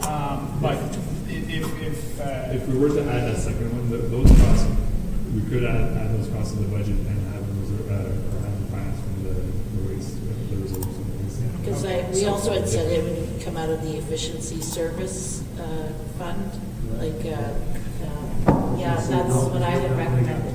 No, It's not- public and service. yeah, it's not efficiency. But there is reserves. There is reserves. It's offering service. yes, but it's not finding an efficiency in existing services. Right? No, it's not If, for efficiency. example, if we have one day and then we found an efficiency where it could be offered every month at JFL, you know, that would be an efficiency. It's not, the efficiency fund is not doubling a service. That, because it doesn't So I said automatically, yesterday, I wrote it down. it's not, increasing efficiency means, increasing efficiency doesn't necessarily mean doubling something. We'll have to watch the tape back. So, That's what I but yes, said. we can add, under the waste reserve, we can add that line item under the waste reserve, doesn't affect the budget, correct? It affects the reserve balance of the. The reserve balance It if it's doesn't affect used. the taxation. Right, okay. And from this morning also, or sorry, that was from yesterday, the 3,500 addition to Russell Watch, to increase to 20,000. And from this now, the 20,500 for a community safety zone to be added in the budget. So essentially, those are all the adjustments that were discussed, or potential adjustments. So I guess in order to prepare a second draft to be approved in November, maybe we'll be looking for direction on a couple of these items now that we've seen the whole budget. So what's do you have What's the the balance? Definitely calculate that.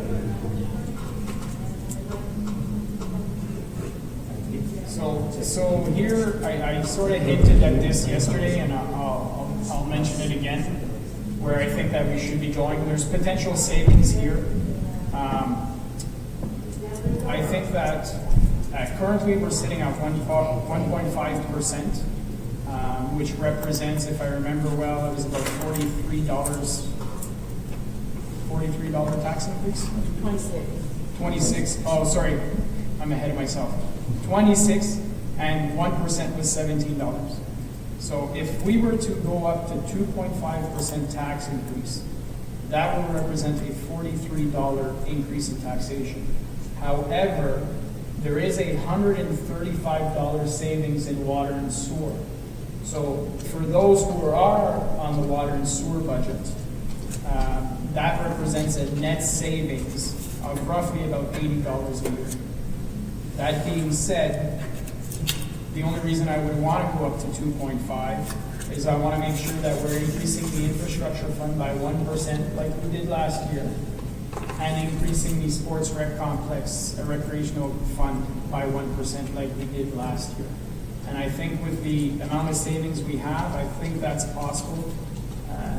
Mr. Godin would have to tweak it a little bit to get us exact. It might be close to that, but what's your thoughts, Mr. Godin? Well, that's me, I was calculating while you were talking, but I'll confirm the number for the total. So adding up all the savings to taxation with these items up on the screen, it's a total of 85,000. I don't know that council wanted to eliminate completely the discretionary fund and the staff. So if, for example, if you're looking at 50% of that.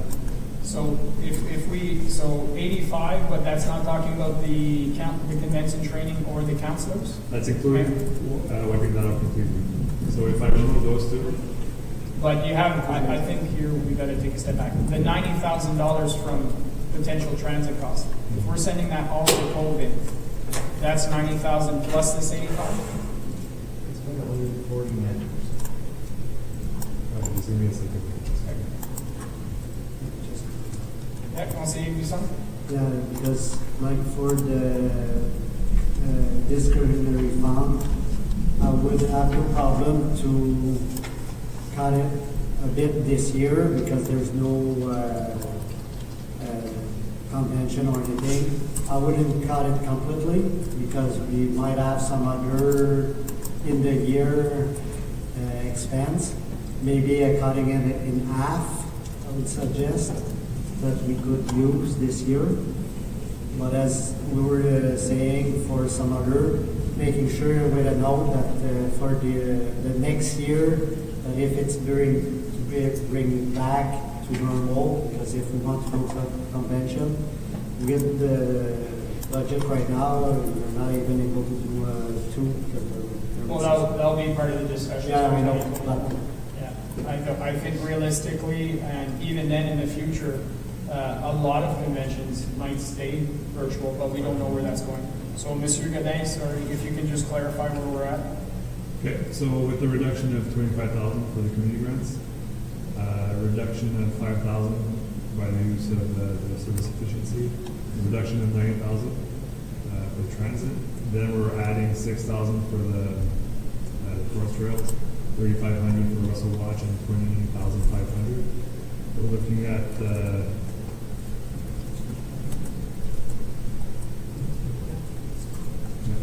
okay, so we're looking at a saving of 9,513. So basically the expenses and the savings other than transit are matching themselves.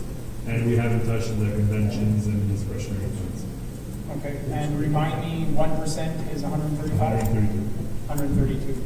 So then, if we cut the convention training in half and the counselors in half, or maybe a little bit more, we can get to that 1% mark there. Yeah, if you cut them both in half, you're at 122, so 10,000.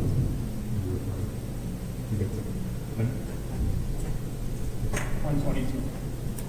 Okay? Conseiller Buisson? Personally, I have no problem of using that amount, like for loans, in there, and keeping the 1.5, especially this year with COVID. You have to remember that last year we even gave a break to our citizens that they were able to pay later on, and there's some that haven't worked full and everything. So I wouldn't feel good to put more than the 1.5 that we have on the budget right now, to add another 1% to put in reserve more. Personally, I'm not for it. To using the surplus we have now, 100%, but not more than this, especially this year. Okay. So let's be clear, the 1% that we're adding in infrastructure would actually be used in infrastructure, right? Pas nécessairement ça. Il ne va pas remettre, pas avoir une hausse de 2, pas avoir une hausse de 2. Tu veux rester à 1.5? 1.5. Okay. Okay. That's conseiller Buisson. I think we have to have discussions as well in regards to the items that we're talking about in this area. Because what I'm suggesting for this area and how we finance the items that we want to do in this area is that we go 80% from the grant, DC, from the development charges, and the other 20% we would use out of that 1% increase that I'm proposing. So we would use some of that for 2021, but that 1% would automatically be there for future years. So we're actually increasing the sports complex fund. So we're using that 20% to offset the 80% from the DCs.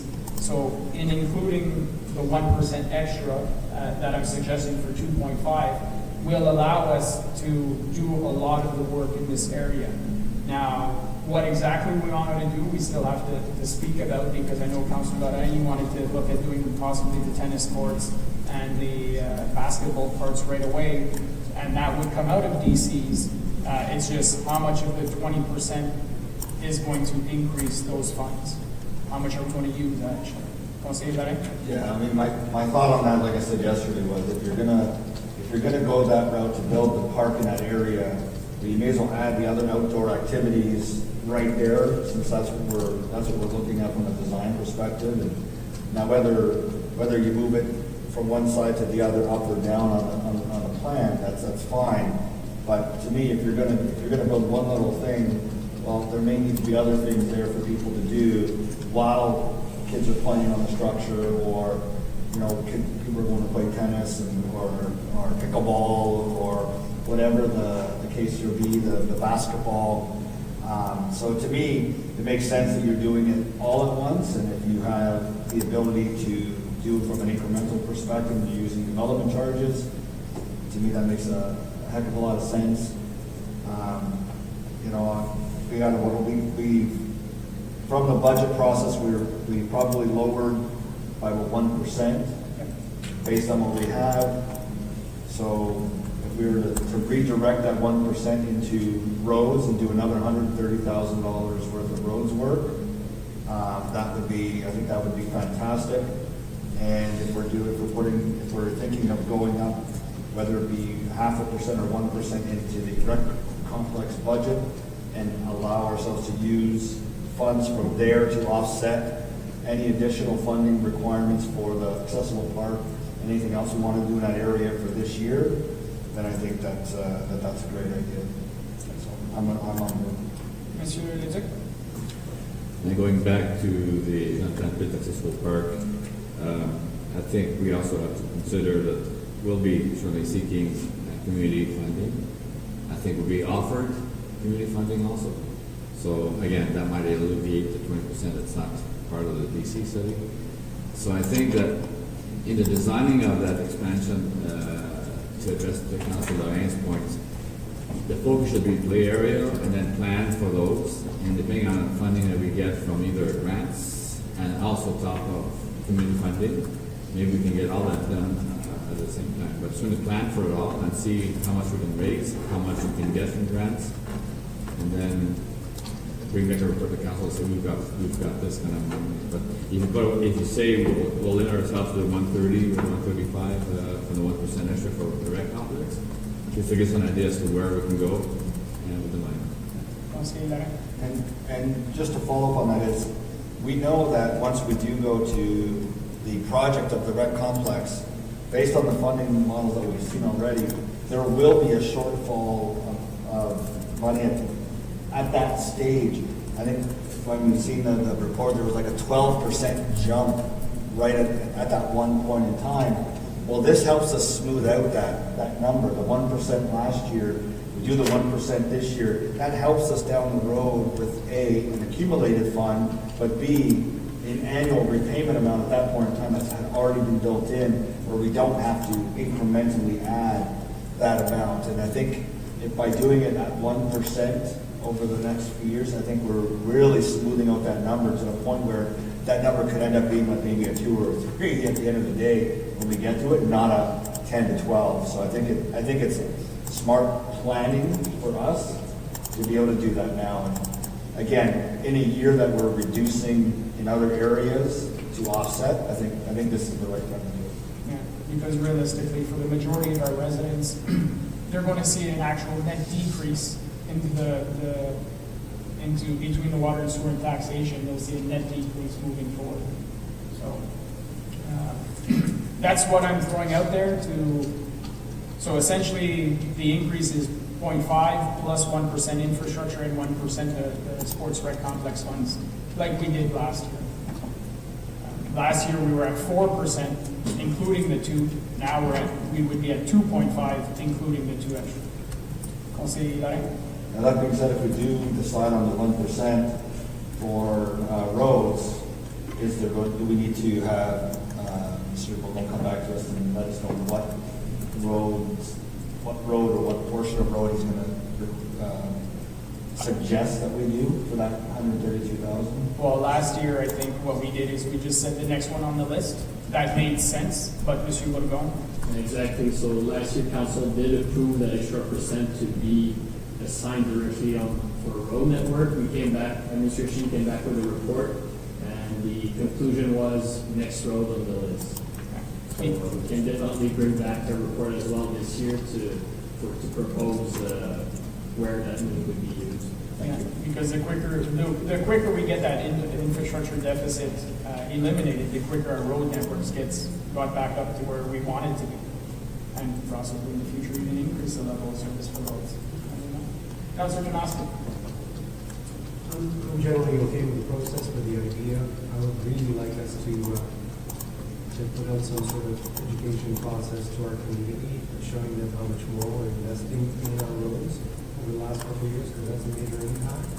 And when they look back at the increases that have happened over the last couple of years, we can tie that directly to the roads, and because that is by far the most comments we get every year for budget process, and I'd like to make sure that we show them that we're taking action.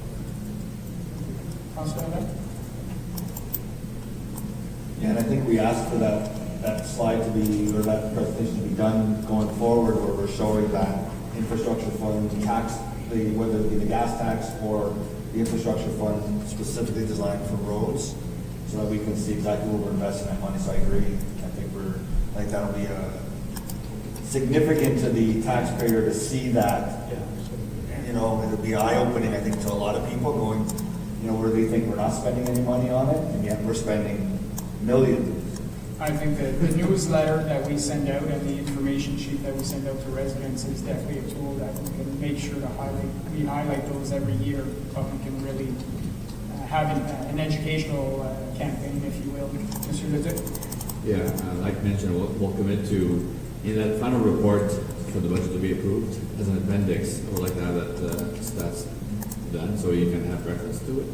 And certainly from the communications perspective of the newsletter, and also and communications after the adoption of the budget, certainly there's some more opportunities to sell those additional funds for roads maintenance. Other thoughts, Councillor Associate?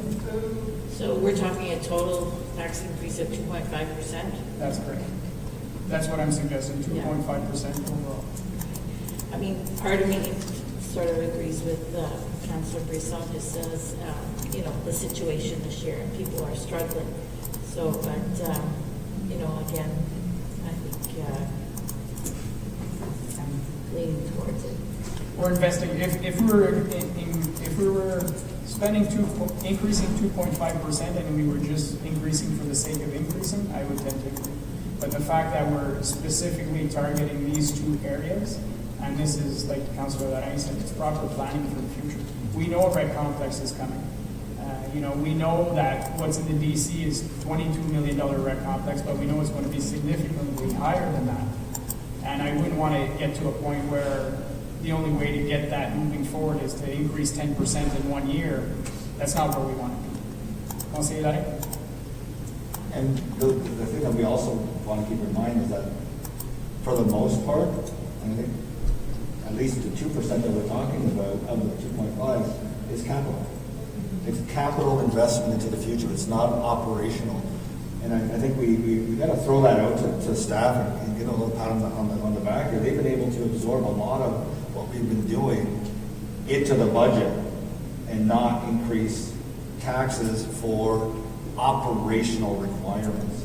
We're seeing these increases over the last few years as capital investments into our municipality, and I think we've done an absolutely wonderful job on that aspect of it.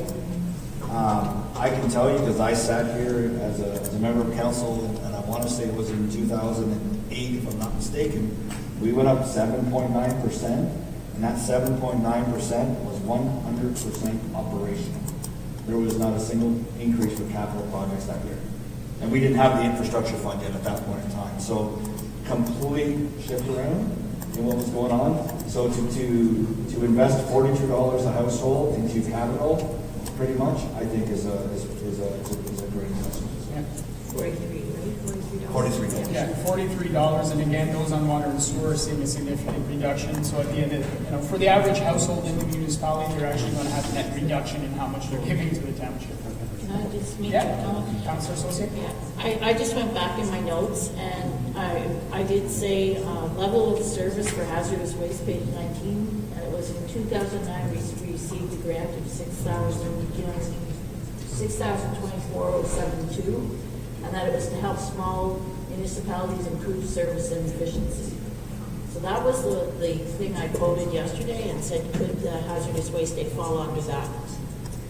And I thought we had said yes, so I'm asking Mr. Barbon, is that possible to use those funds? Monsieur Leduc? Council Associate, we did say we'll be doing it. It'll be used only from a different fund. It'll be used from the Waste the management. waste Waste management management, reserve. instead of that one? Yes. Okay. But yes, I just, everyone said I never said that, so that's why I was checking my notes. No, you did say that yesterday, but we also said it was not the right fund to use, but there was other funds available, such as the reserve. Okay, thank you. But yes, we are putting it in the budget. But again, we'll get a report from Mr. Bogdan that will come back. We're reserving the date, and maybe there's other options as opposed to using Just that. want to make sure I wasn't crazy. No, Monsieur Bourdon? Just to advise the member of council, we did send a request this morning to book that date. Excellent. to book a date next fall. OK, parfait. Comments, conseiller Grisson? As we mentioned, we would have preferred to stay at the maximum of 2% because of COVID. But if everybody else wants to go that much more, I will follow. But personally, because of COVID, I would have preferred. But that's why I'm just saying. Perfect, thank you. So, Monsieur Godin, you know where we're standing? So I think in regards to the to this, obviously there'll be a report to council. We know that the how much we'll have 80%. So whatever the 130, the 1% extra can count as the 20%. That's what you guys have to play with. And I look forward to seeing Madame Picard coming and telling us what can be done. We know for sure the accessible part, and obviously there's going to be full campaign mode. You know, we'll be making calls to organizations and saying, hey, you want to donate to this? But yeah, no, I look forward. I think this is a fantastic budget, guys. Quelque chose à ajouter, Monsieur Leduc, Monsieur Godin, before we finish up? Pas de ma part, we have all the direction we need to finalize this budget and to prepare you on day one for November 2nd. Conseiller Laurent? Where did we finish on discretionary budgets? Just need to make sure. Did we say half? So so I was gonna cut it by half. They cut the convention fund by half as well. That did leave us maybe 10,000 short. We're gonna find the funds to. We get everywhere else. Years. Yeah, just cut him in half. Zero. Yeah, it's half okay. Just so you know, I do have the discretionary fund from the counties. Right. So there are maybe some as well. Monsieur Leduc? On my part, Mr. Mayor, I'm quite happy with council discussions on the various topics we raised with council. I think it's going to be a very soluble budget regarding what's coming out of the budget. And I'm very satisfied with the work, how the department heads presented their slides and arguments to council respectfully, and also able to sway council on approving a few things. And finally, to the finance department for the great work they're doing in preparing this. It's a lot of work, and they say they started this probably in June. Obviously, the software helps, and we appreciate you investing in software to help us do our job. But certainly, people do the work, and staff from finance and also various departments have put it together, and to my staff also for the assistance of the organizing, and also the clerk. They're pretty quiet in these meetings, but certainly they're there and they're doing the work, and they've organized this setting for us to be comfortable under COVID restrictions. So I think council was happy with the safety issues that we showed today. I'm hoping that this will be very accepted by the public. Thank you very much, Mr. Leduc. On behalf of council, congratulations to every member of the staff from the bottom to the top. You guys presented a wonderful budget this year. Every year, it seems like the budget process seems to be getting easier and easier and easier to understand. So the changes that were done this year, 100%, were very much appreciated. I think that this has been a fantastic exercise, and we're seeing a lot of improvements for the community in 2021 once this budget is approved. So thank you to everyone. Thank you to members of council. And have a wonderful day and a half budget session. It was very pleasant compared to some that we've seen in the past. So it was very much appreciated. So with that, we will go to the confirming bylaw. So bylaw 2020-124. 124 being a bylaw to confirm the proceedings of the council of the Corporation Township of Russell at its special council meeting held on October 22nd, 2020. Be read a first, second, and third time and passed. I need a mover and a seconder. Moved by Councilor Laurent, seconded by Councilor Saucier. All those in favor? All those opposed? Carried. Our next meeting will be, next regular public meeting of council will be held on Monday, November 2nd, 2020. And that'll be the evening the next draft comes in for approval, Mr. Godin? Yeah, that's correct. Perfect. We are adjourned at 11:57 a.m. Thank you very much, everyone. We're back. Yes, Restarted. we'll be back in virtual, the next meeting of council will go back to a virtual meeting.